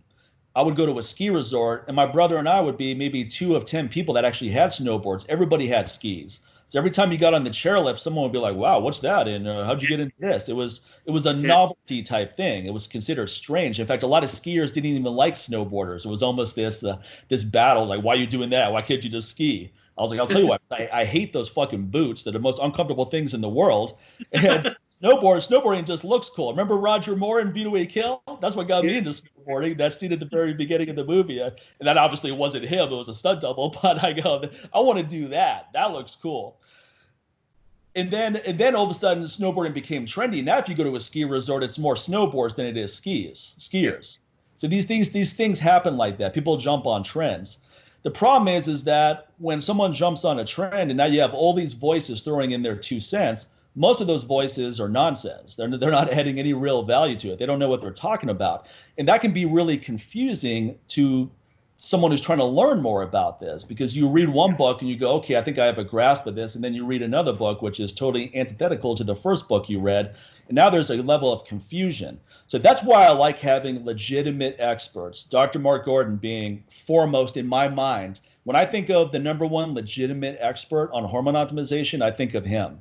In fact, I'm going to have him on this show probably later this week or next week, because he is not a guy who's trying to sell products. He has products, but that's not the focus of his business. He's not trying to push his supplements out there. And he donates a lot of his time to treat people with PTSD and TBI without making a dime. I mean, he basically donates hundreds of thousands of dollars worth of time, meaning that's what he could make if he wanted to allocate his time elsewhere to genuinely help people. Now, that's a clear sign of a genuine guy with really good intentions. Yeah. Does it mean I agree with everything he has to say? No. Sometimes I hear something from him and I go, I don't know. And it's not so much that I think I'm so knowledgeable, like who am I to challenge him in any way? It's just that he's not all knowing. And he admits that. And that's the other thing I appreciate about him. He came on the show one time and he was talking about aromatase inhibitors and why he doesn't like using them because it has this side effect, that side effect, Arimidex, of things of that nature. And he'd never heard of my estrogen blocker. So I brought it up. I was like, man, you should have people on EC. And he's like, well, what's that? And I named out the ingredients and I sent him some information about it. And he goes, hey, can you send me a couple of bottles? I'd like to have some of my people try it. They tried it. It worked really well. He gave me a nice testimonial for it. And now he uses that in place. He didn't sit there and go, Mike, who are you to tell me what I should be doing with my patients? He wasn't arrogant saying, how could this guy who has no medical background or nutraceutical background possibly come up with something that would be useful to my people? Yeah. He gave it a shot. He read the information. He gave it a shot. So that's something I really respect about him. Well, this is it. And I think, that goes back to one of the things Charles used to say, which is that you've got to learn to earn. And I think once again, you're going to have a situation where you've got also people who are, for me, the financial aspect comes as a direct result of the fact that I love to learn these things. So it doesn't feel like I'll learn this and my income will go up exponentially. Right. It's because I'm interested in it, and then it makes you more knowledgeable. And then somebody will say, oh, you should see my friend, they're struggling with this, that, and the other. So it's an organic process. And you're right, it goes back to giving of your time without wanting anything back. And you've got people out there who are doing stuff like hormonal optimization simply because they think there's a financial reward. Oh, right. I'll be able to sell a load of supplements off the back of this and be completely unethical and the more the better. I was my first thing, and this came really off the back of doing Biosignature, was that when you start doing it, you're looking at stress and how you can mitigate stress. So you get obsessed with, we can take this, we can take Siberian ginseng. The fact of the matter is, you've got to go back and say, well, if I can eliminate the bloody stress, I'm done. I don't have to worry about, taking this or that to supplement my adrenals. If I've got somebody if I'm in a relationship that's not working, or I'm in a job that I detest, you can take as much cordyceps as you want. You're still going into this shitty job every Monday. So I reversed it and I started to look at things like I said, emotional freedom technique, things like gratitude diaries, stress management. And then what you can do from a much more ethical standpoint is you can say, just take this. So instead of going there, this, you need this and this and this, and somebody's got a shopping list, you can reduce things down to really the essence and say, what you really need is this to support yourself. And you actually save people a lot of time and money, and actually help them start to have a more productive lifestyle. Because you can't out supplement a shitty life. You really can't. What can help though is, let's say you have someone who has a job he hates and he's in a relationship that is not working out, but he doesn't have the energy to get out of either, because it takes energy to do that. Especially if you've been in a relationship for a long time. It's not easy to just say, I'm done with this and I'm going to go through the hassle of disconnecting from this person, because that's going to be a process, especially if you're married and have kids and things of that nature. And then if you're at a job, it's, for most people, it's not as simple as I'm just going to quit today and follow my passion tomorrow, because you have responsibilities. You're an adult, you have bills to pay and so forth. But what can help is, let's say you're at a job you hate and you're in a relationship you're not happy about, but you start focusing on your health and you start looking at improving your hormones. Yeah. When your testosterone goes from 300 to 800. Your free testosterone goes from non-existent to top of the range. Your DHEA is up now. Your growth hormone is coming together. Your pregnenolone is good. Now, what's going to happen? Are you really going to be the same person after all of those things have improved? Most likely, you're going to have so much invigoration and so much energy that now you start going, I feel really good, and it's time to take charge of my life and get rid of things that are not working for me. This job sucks. I'm going to figure out a plan of how to get away from this job and get into something I like. This relationship is not working for me. So we're either going to go to counseling or I'm going to get out of it. But I'm not going to just be miserable for the rest of my life. It takes energy to handle those kind of situations, though. And if you're in this really hormonally depleted state and you have adrenal issues and your brain chemistry is poor, the balance between your neurotransmitters is off, it's a real battle of attrition to try to make any major change when you're in that state. Yeah, yeah. When you can improve someone's state, even moderately, they're going to start looking at the world differently. It just happens. It happened to me when I learned how to improve my hormones, and testosterone's up and my DHEA is up. I feel like I'm becoming a better version of myself. I'm still the same person, but now I'm supercharged. Yeah. This is as close as you can get to a superhero type thing, where Captain America is this skinny little guy and he goes in the chamber and he comes out all jacked, right? This is not as dramatic or as fast as that, but it's a transformative experience. And I've seen it happen where I've read about in books where, let's say, a husband and wife go to the doctor to get treated on hormonal issues and only one of them follows the advice. That relationship is not going to last, because now you have a guy who's hormonally optimal and his wife isn't, and she doesn't care to be. He's going to look elsewhere. That's just a reality. It's not a moral judgment. It's not him like, oh, he's a bad person, he's just going to leave here. I'm not saying it's going to happen quickly like that. I'm just saying it most likely it's going to happen at some point, because that guy's going to be miserable. He used to be miserable and he's not anymore. His wife is still miserable and she doesn't want to improve. Where do you go with that? Yeah, yeah. Now, if they both get on the protocol, now they're on the same page. Yeah, yeah. Well, we're back to the crab metaphor we had earlier about, one person moving on. If you are in a relationship, both people have to be traveling at least, in tandem.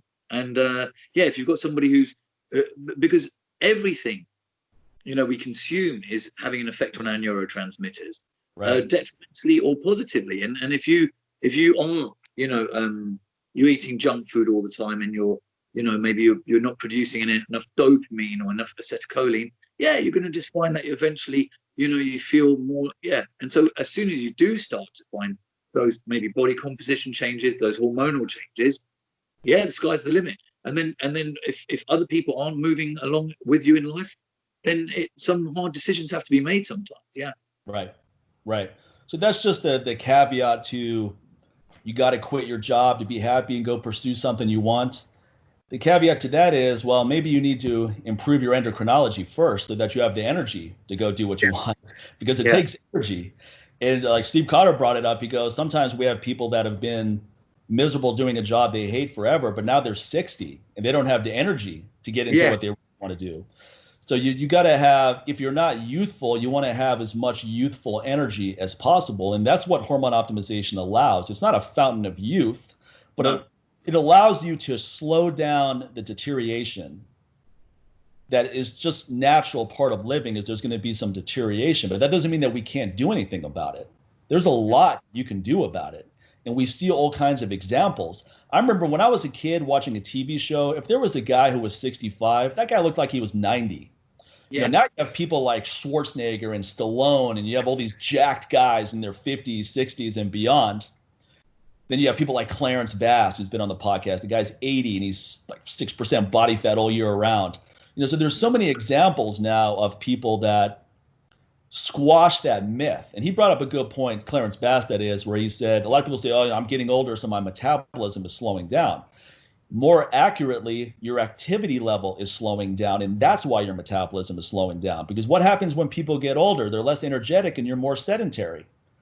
So is your metabolism slowing down just organically, or are you playing a role in your metabolic health going down?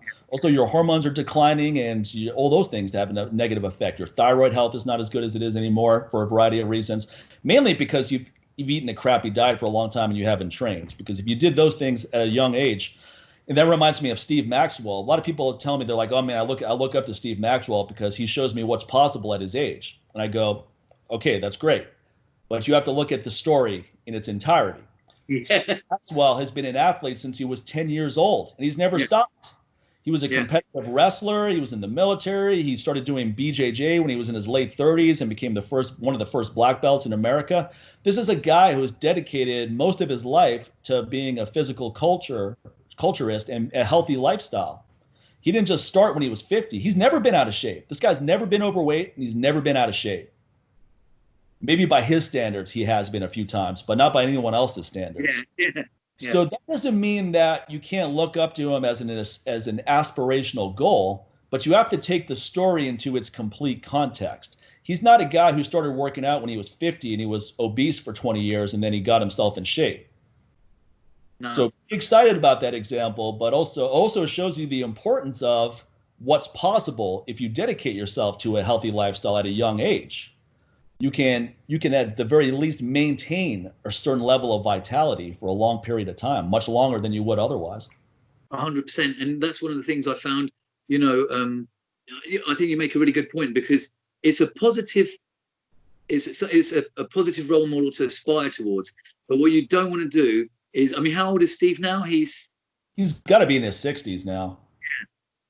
Yeah. You can't unfortunately get to my age at 50 and say, I want to look like that, if you've only come to that realization at 50, because you're absolutely, it's the same as when I did martial arts. I was very fortunate.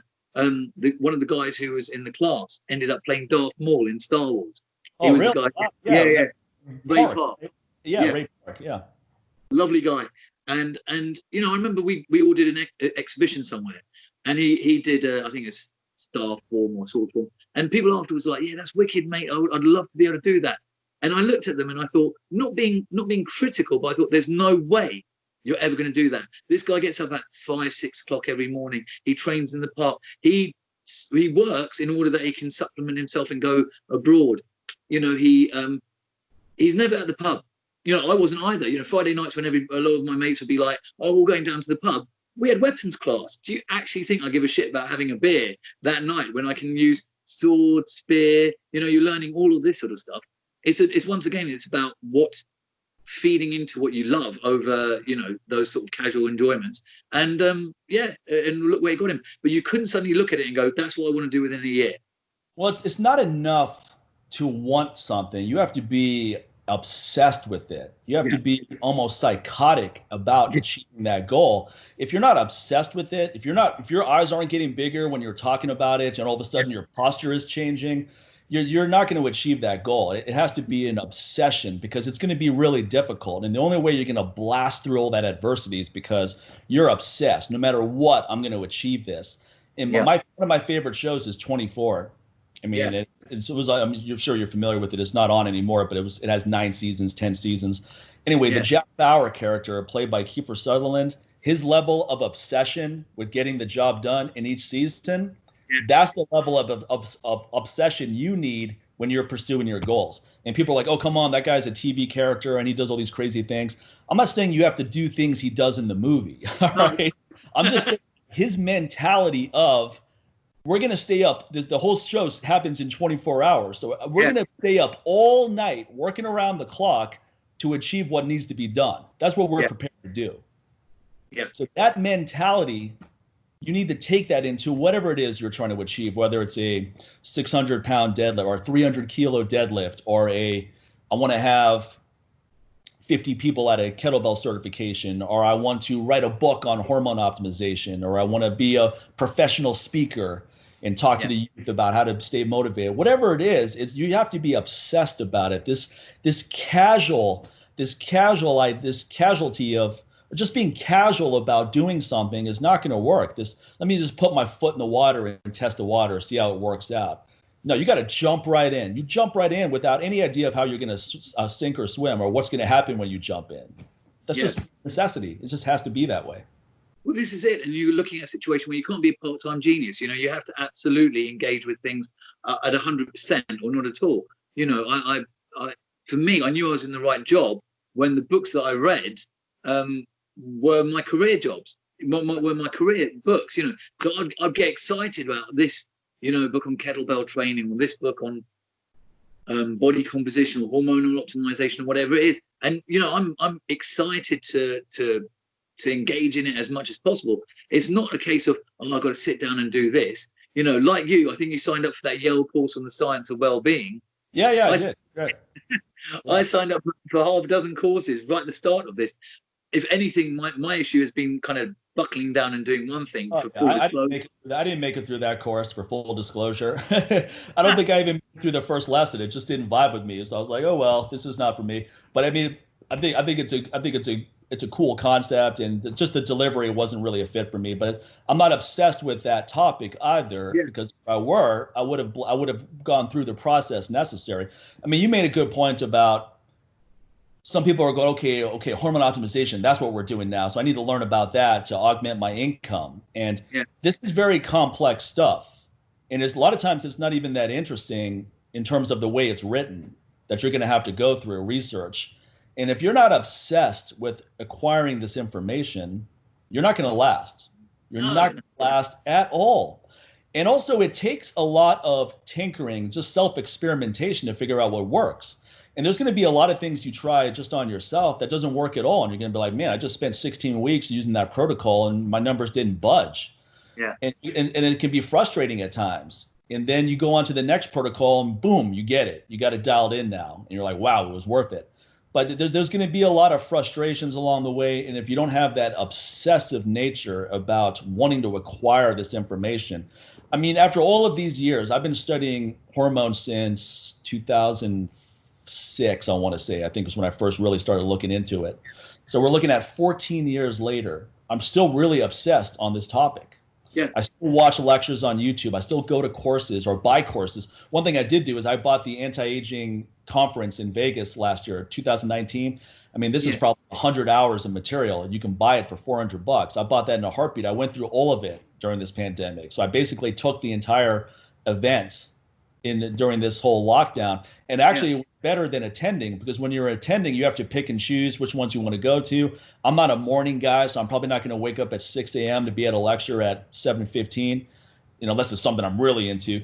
But this allowed me to get all that information in a way that works for me, and then go through it at a pace where I can really absorb it.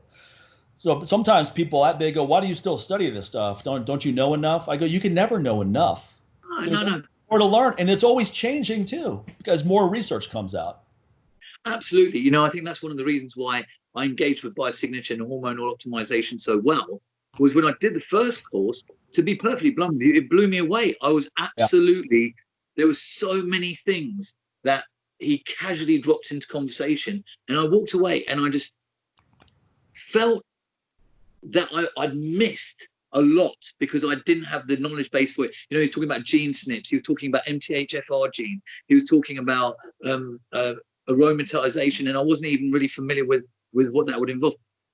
So I went away, and in between that time and the time I recertified a year later, I just read, like you said, obsessively, because I was fascinated. I wanted to sit there and really feel that I was getting the very best out of the course, and that I could ask pertinent questions that I felt weren't either covered or that I misunderstood.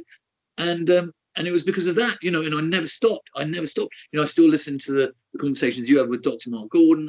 I'm constantly reading different sources and studies, and it's what gives you the juice in the job as well. It's what gets you up in the morning because you feel engaged constantly. And let's face it, I imagine you're much the same as me. There are only so many times you can be counting reps or designing a program. It's that ongoing process where you feel that you're developing as a person that is more important than because otherwise I think you could flatline in this job really easily. Oh yeah. If I look at it and I think to myself, there was no component or requirement for continuing professional development in my job, I think some people would just go flatline and have done the courses they've done, and maybe they'll do a course on whatever kettlebells just because it's become trendy, or power battle ropes because they've become trendy. Absolutely. I mean, that's why I stopped teaching kettlebell courses. It just wasn't exciting anymore. I did it for a long time. I did it for well over a decade, traveled all over the world teaching it. And it was fun while it lasted, but it got to a point where I go, it's becoming too repetitive. It's too much of, I'm saying the same things. I know exactly what problems people are going to have. It wasn't dynamic and exciting anymore. And that's okay. Yeah.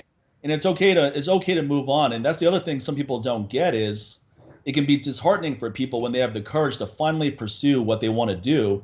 And then several years into it, it's not that exciting anymore. Yeah. And sometimes it's not exciting because you're burned out. You just need a break. Sometimes it's not exciting because you have some issues with hormonally that you need to address. Other times it's not exciting because you're ready to move on to something else, and that's okay. You find something else to pivot into.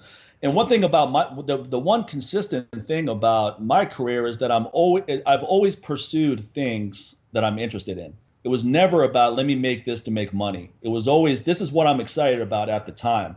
It's almost a timeline of, I got into kettlebells. I'm super excited about that. I made a DVD on how to get bigger and stronger with kettlebells because that was my focus. I made a video on how to lose fat and develop mental toughness. And the first hormone optimization information I put out on an actual product was my fat loss DVD, which is not available anymore, but something that came out in 2007.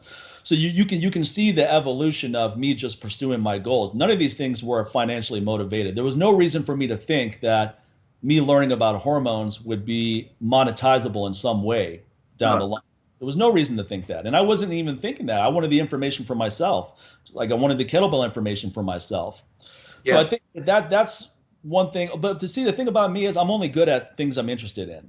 When I was a student, I've said this probably several times on the podcast and even on this show in previous episodes, is I wasn't a good student until I got into religious studies. Yeah. And specifically Eastern philosophy, Hinduism, Buddhism, Sufism, etc., Islam. Once I got into that, there was a gravitational pull of, this is really exciting to me. And all of a sudden I became a good student as a side effect. I went from just being satisfactory to using grades as a barometer, exceptional. I was on the dean's list and all that jazz. Now, it wasn't because I was pursuing any of those things. I never cared about that. I didn't care about recognition or getting honors for a thesis or any of that stuff. But those things happened as a result of me finally gravitating towards something that pulled my interest, captivated my interest. Yeah. And at the time, my father is going, because my father is not a religious guy at all, so it was a double whammy negative to him. He goes, I'm paying for this college experience for you, and you're choosing something that I really could care less about, but it's not about him. I'm the one in college, not him. But he's thinking you gotta pick something that's going to get you a job afterwards. And that's really bad advice, because nothing you pick is going to get you a job afterwards, because you don't have any work experience. So you might as well pick something that you actually enjoy, because nobody cares about some guy who has a bachelor's degree in business administration with no work experience. You're worthless. You don't know anything. You've just been in a classroom. What do you know about real business? Nothing. You're going to have an internship at a car rental place before you get onto any real job. Not that there's anything wrong with those jobs.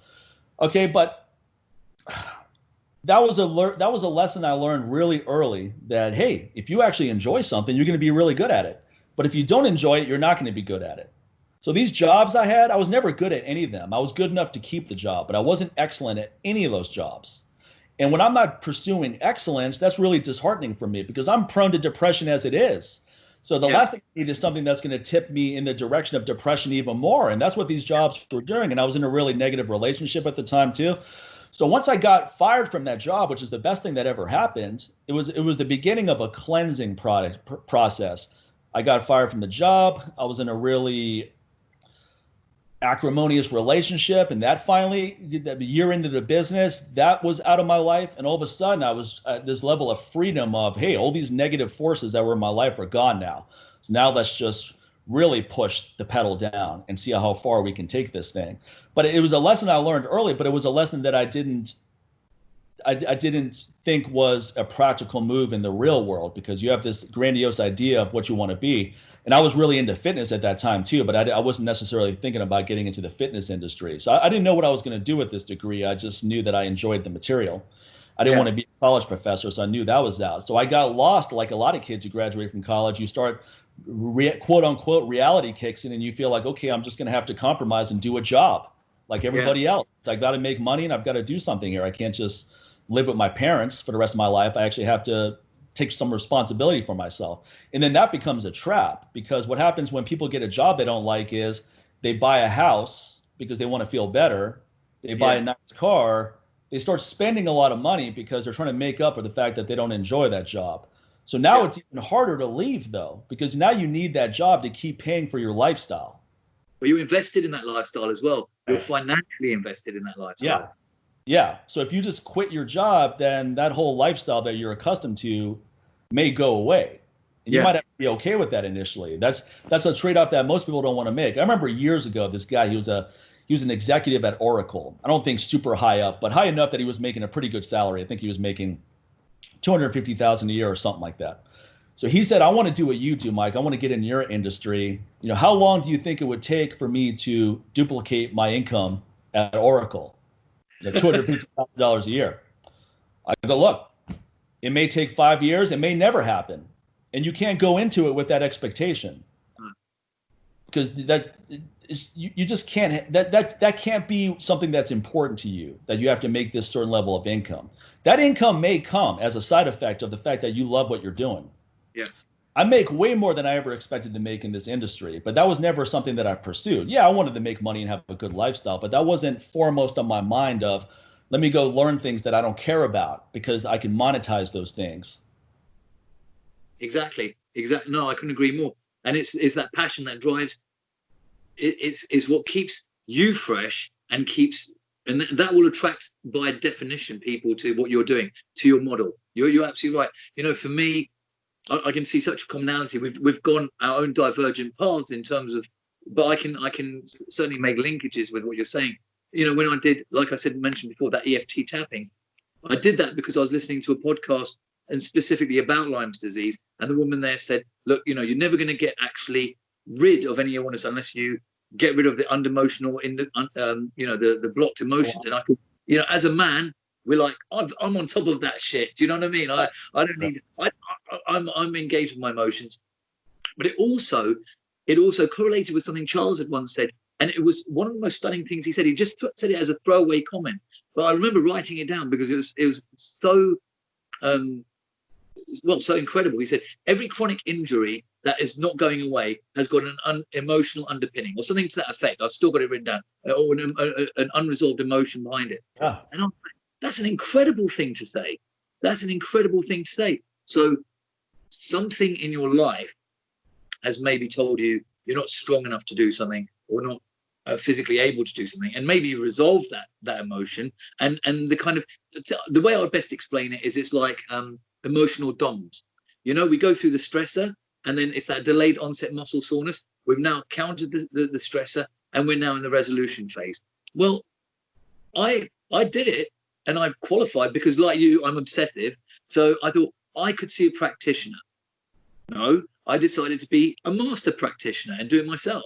And so, but that love of what I did, it just kind of shines out of you. So I'm talking to my clients about this, and they're like, that sounds amazing. So what, tapping these acupressure points does what? And you're explaining, and more people came to see me, and it became a business in and of itself. So, tapping, seeing people as a master practitioner was part of my business. And it was both separate, because obviously you can see people who have just come to see you for lifestyle considerations. It can be sports performance, and it can be part and parcel of training. So you've got somebody who's turning around and going, I just don't know what it is. in my life that's stopping me making these steps forward, you know, tapping into the subconscious mind and starting to make real change there is the most powerful method forward. Oh, yeah. And so, Yeah. so if you can start to access that in a very, very straightforward, safe, and effective method, then you can start to make incredible strides forward. Because, you know, you might just have somebody and they come for eat because the linkage is that they may be, I don't know, when they were sad as a child, grandma would give them a biscuit in the kitchen. And that was the link. That's the link. You know, you've made that. No, you don't look back at it as a 42-year-old man and think the reason I crave this, even that particular, you know, because that's all lost in the kind of waves of time. But being able to access that and release it and know that you can let it go safely, so gives you but yeah, you know, and it was because of stuff like that and learning that it becomes a business. It wasn't, I never did it for the business side of things, but it just happened that it was. Yeah. So no, I couldn't agree with you more on that. Yeah, that's great. I like what you said about the subconscious mind, because we get way more messages from our subconscious mind to the conscious than the other way around. Yeah, I use that as an analogy with hormones, because our hormones have way more impact on how we think and feel than how we think and feel affects our hormones. Yeah. So and people hear that, they go, they're very incredulous. And I always say, well, look at a woman who has really bad PMS symptoms and tell her, just get over it. It's like, it's all in your head. Get over it. She's going to get stabbed. she's going to stab both your eyes out and rip your head off. It's impossible for her to not feel the way she's feeling because of the hormonal messages she's getting. However irrational it may be, or however crazy it may come off, it's impossible for her to feel otherwise. That's the first thing you have to realize.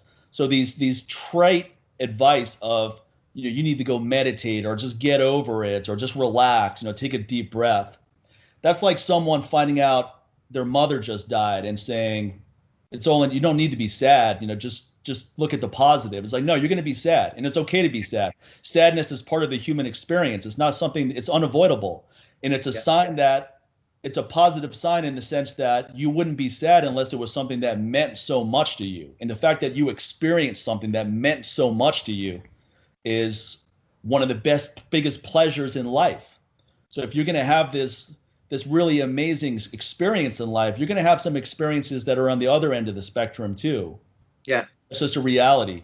So that's why I'm so passionate about getting hormone advice out there, because I know the impact it can have on people.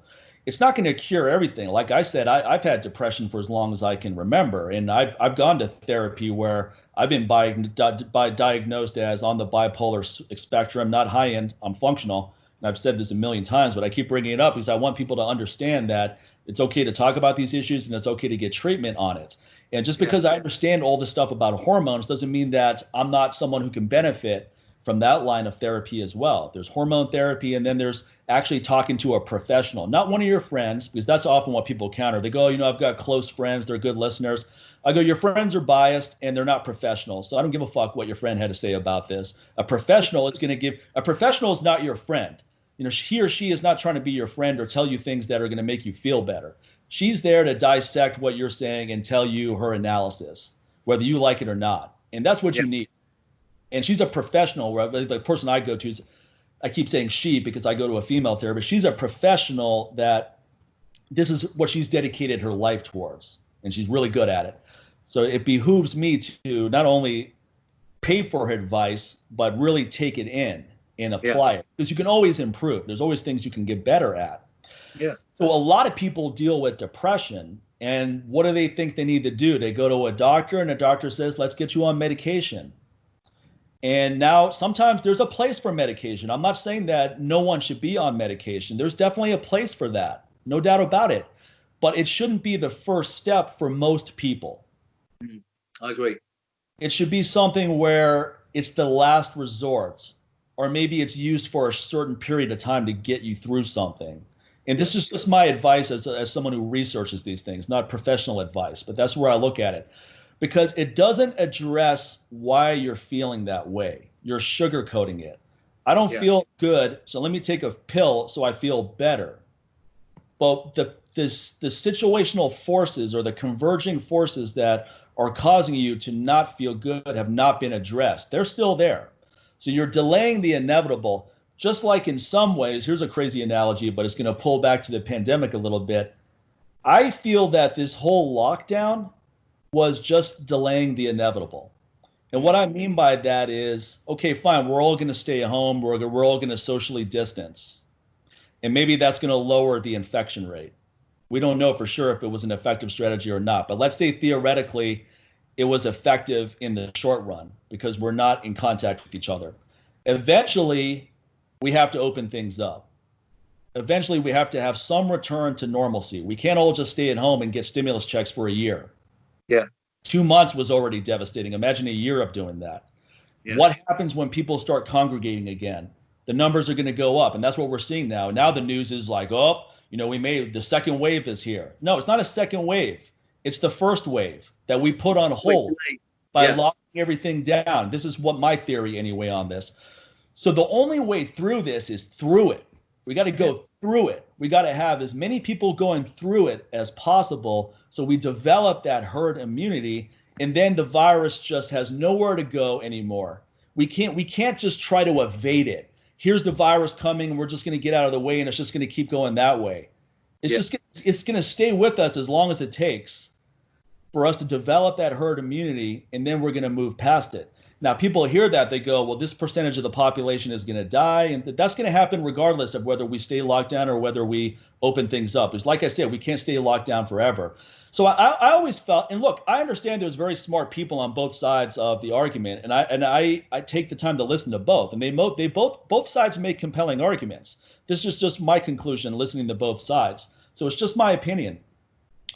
But it felt to me that it was a total overreaction to say everyone needs to stay home as much as possible to protect the vulnerable in society. That's a small percentage. Yeah. People with underlying health issues and so forth, maybe people at a certain age. I understand why those people should stay at home. I understand why maybe people over 65 that have some compromised health issues are more susceptible to developing serious symptoms if they come into contact with the virus. I understand why they should stay home and socially isolate themselves as much as possible. But that doesn't mean that everyone else should. And I never understood why we couldn't find a happy medium of, you can't force older people to stay home either, but you can strongly encourage it. And then you can say, look, young people, you can go out there, young and healthy people, but these are the recommendations we have in play. Now, if you want to wear a mask, that's great. Wear a mask. But we're not going to require everyone to wear masks. If you run a business and you feel better about your customers wearing a mask when they come in, that's your prerogative. And if the customer doesn't want to do it, they can go somewhere else. So I didn't see any nuance in any of these discussions. It was very just these binary points of either we're going to just stay open and just let the death toll run its course, or we're going to all socially isolate. And then people look at Sweden and they go, well, their death toll is higher than neighboring countries, Denmark. Right. But we don't know what the totality of deaths is going to be until, let's say, at least a year out, looking back. What is going to be the totality of the numbers after this is all said and done? My guess is it's going to be fairly close, just based on the experts I've listened to. But they're not, the devastating economic consequences, they're not going to feel those as much, Sweden, as the neighboring countries. And what role is that going to play, as you said, into a continuation of a high death toll that is not directly related, but is related? So these things are a lot more complex than a lot of people want to consider. And I think you're right. I think on top of that, we're not even allowing for the fact that anybody who's had a child knows that the first few weeks back at school, the kids come back with runny nose, upset stomach. Why? Because they're back in contact with other children. They're hugging them, they're playing with them, they're having muck around fights. It's a cross-pollination of bacteria, and it's essential. Why is it essential? Because it's our immune system getting a bit of training. It's not lethal. It's just a little nudge. It's just an armed forces getting some actual active, encouraged physical activity, but they're not actually at war.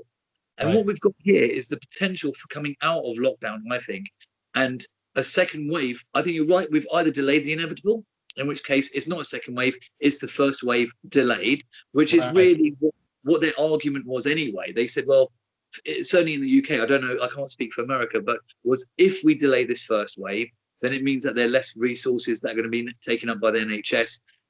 But I think that we're going to mistake that second wave as just people getting normal coughs and colds. You know, we've had issues over here with testing, the validity and accuracy of testing, and I'm pretty sure it's been the same with you. You know, you've got certain countries where I think they tested fruit and found coronavirus on it. So you know, it's I had to laugh because we kind of pride ourselves on looking at things from a scientific point of view. But I looked at one particular testing company, and they said basically, we can test you, and if it comes back negative, that doesn't necessarily mean that you haven't had it. Right. And if you get tested, it may come back positive, but that doesn't necessarily mean that you won't get it again. So I thought, well, that's a waste of money.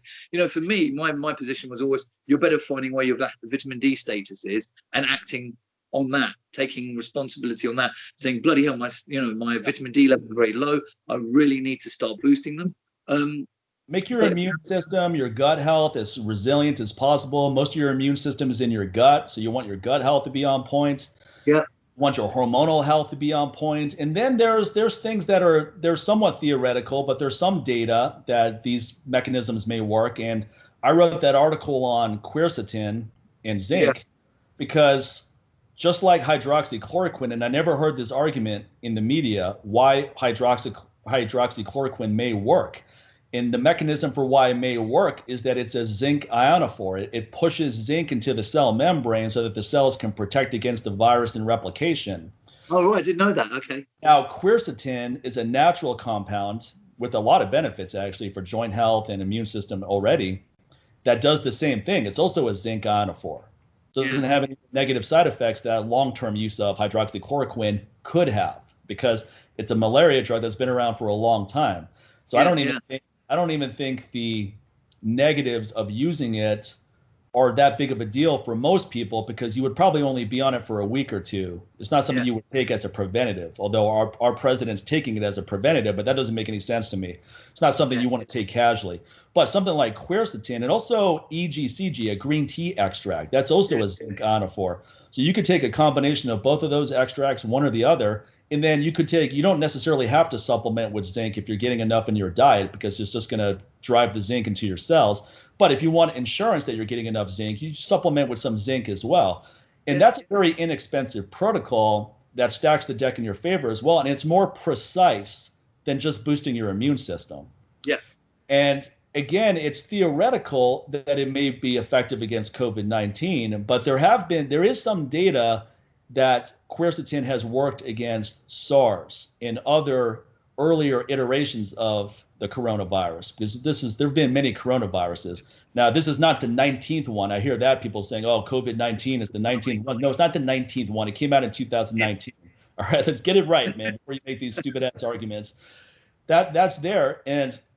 But we've dealt with SARS, we've dealt with Ebola, we've dealt with other things that are basically variations of the coronavirus. So if it works against SARS, theoretically it should work against COVID-19. At the very least, it's worth taking for the other benefits. So even if it doesn't pan out to do what this theory may say it does, it's still worth taking for the other benefits. And I've been taking it the whole time. And frankly, I'm going to keep taking it indefinitely, because if you want the full benefits of zinc, you have to get it into the cell membrane. If you don't get it into the cell membrane, you're not getting the full protective powers of it, not just against COVID-19, but the seasonal flus and colds, anything that you want your immune system to be resilient against. So this kind of information should have been pushed out there a lot more. And I think our media, specifically talking about America, and it probably wasn't much different out there, did a real disservice to us by just creating this heightened panic level. Every day we're seeing the death toll go up, and it's very dramatic when they present it. Breaking news today, the death toll has now passed 100,000 and counting. Hospitals are overflooded. It looked like a whole war situation. So you're just putting people, and I'm not saying that you shouldn't report the news as it's happening, but you don't have to dramatize it so much. You don't have to just overly fixate on the negativity of what's going on out there without giving people tools that they can use to protect themselves and to rejuvenate their health, so that they, even if you do get the virus, the healthier you are, the less likely you are to have serious symptoms. You may not have any symptoms at all, but the best thing you can do is make yourself really healthy, so that if and when you come into contact with, and if it's as infectious as we're led to believe we're all going to come into contact with, assuming we haven't already, and what you want to do in that situation is be as asymptomatic as possible, so that you're not in the emergency room, so that you're not overwhelming the medical care system. It's like everyone needs to stay home because otherwise we're going to overwhelm the medical care system. Okay, actually everybody needs to be fucking healthy, so that we don't overrun the goddamn medical system, because it's being overrun by people that are not healthy. And that's not a moral judgment on people that are not healthy. I'm not saying they're bad people. I'm just saying a fact here. So if we want to do our part to not overrun the medical system, let's be as healthy as possible, so that we're asymptomatic and can stay home and be treated, as opposed to thousands of people rushing to the emergency room being put on ventilators. You know what? And on top of that, we've got the crazy fact that, thousands of people are going, Jesus Christ, I've got this pain across my chest, down my arm. I'm not going to overburn the NHS. We were sold this bill of goods, which was, for fuck's sake, protect the NHS at all costs. Do not use it unless you absolutely have to. So people did that. People did that in record numbers, and people died in record numbers. And it was nothing to do with coronavirus. It's because you suddenly thought, I won't go in, I won't get my diabetes medication, I won't have my cancer checkup, I've got this searing pain across my chest, down my arm, I'm not going to do anything about it. And so what happened was, then they said, well, why the hell weren't people coming in? And you're like, because you told us not to. And because it was such a guilted thing, you phoned any GP surgery or anything like that, and they were all saying, we're closed right now, this is only for emergencies, and people obviously just thought, well, Christ, they've got more fish to fry, and and you know what, this comes right back to what we were saying right at the start. It is just people not taking responsibility. Do you know what?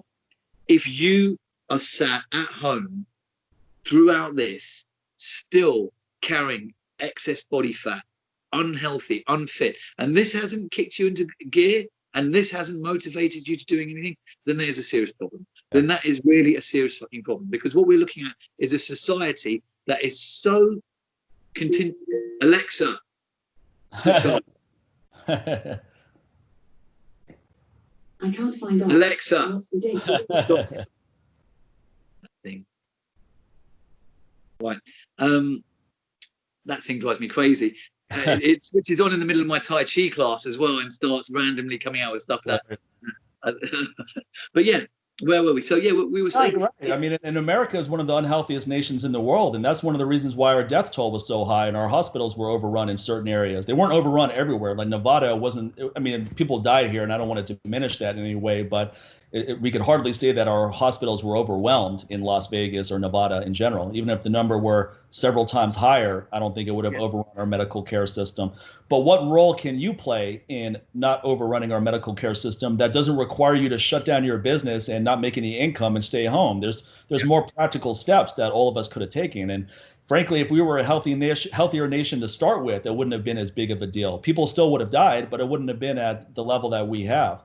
And that's assuming that all those records are accurate, that they're all directly COVID. And that's another argument, which unfortunately we don't have time to get into, because I actually have to get out of here. Well, listen, I'm sure you have to go too. We've been talking for over 2 hours here. And this is, what's funny is when I started doing this show, it was a way of, in some ways, just catching up with friends.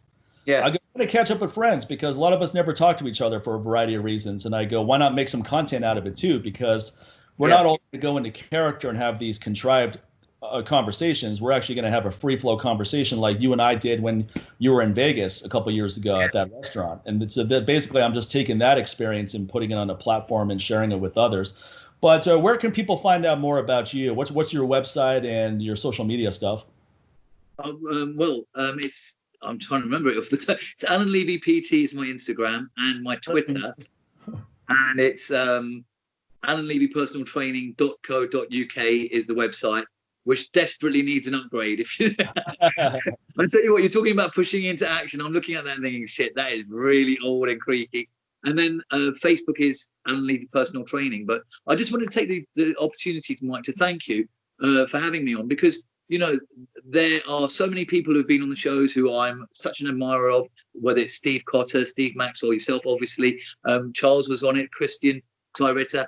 So to be in you know, a list of people like that is a real honor and a privilege to me. So I wanted to thank you for the opportunity. And yeah, if ever you want to do the chat again, you know, I've loved it. To me, like I said, it's just like catching up with a mate on the phone, you know, and if other people benefit from it and get information or knowledge that helps, then that's great. Yeah, and that's exactly what I want it to be. And yeah, my pleasure, man. It's great talking to you. It's great having you on. This was a fun conversation, a lot of great information. So we'll definitely reconnect down the line. And so let me go ahead and stop recording here, because I want to make sure I save this episode. This is how informal I am. Instead of having some I go, okay, folks, make sure you go check out. I'm actually purposely not even mentioning my website or anything I do. I'm just keeping this pure conversation. Let me go ahead and stop recording.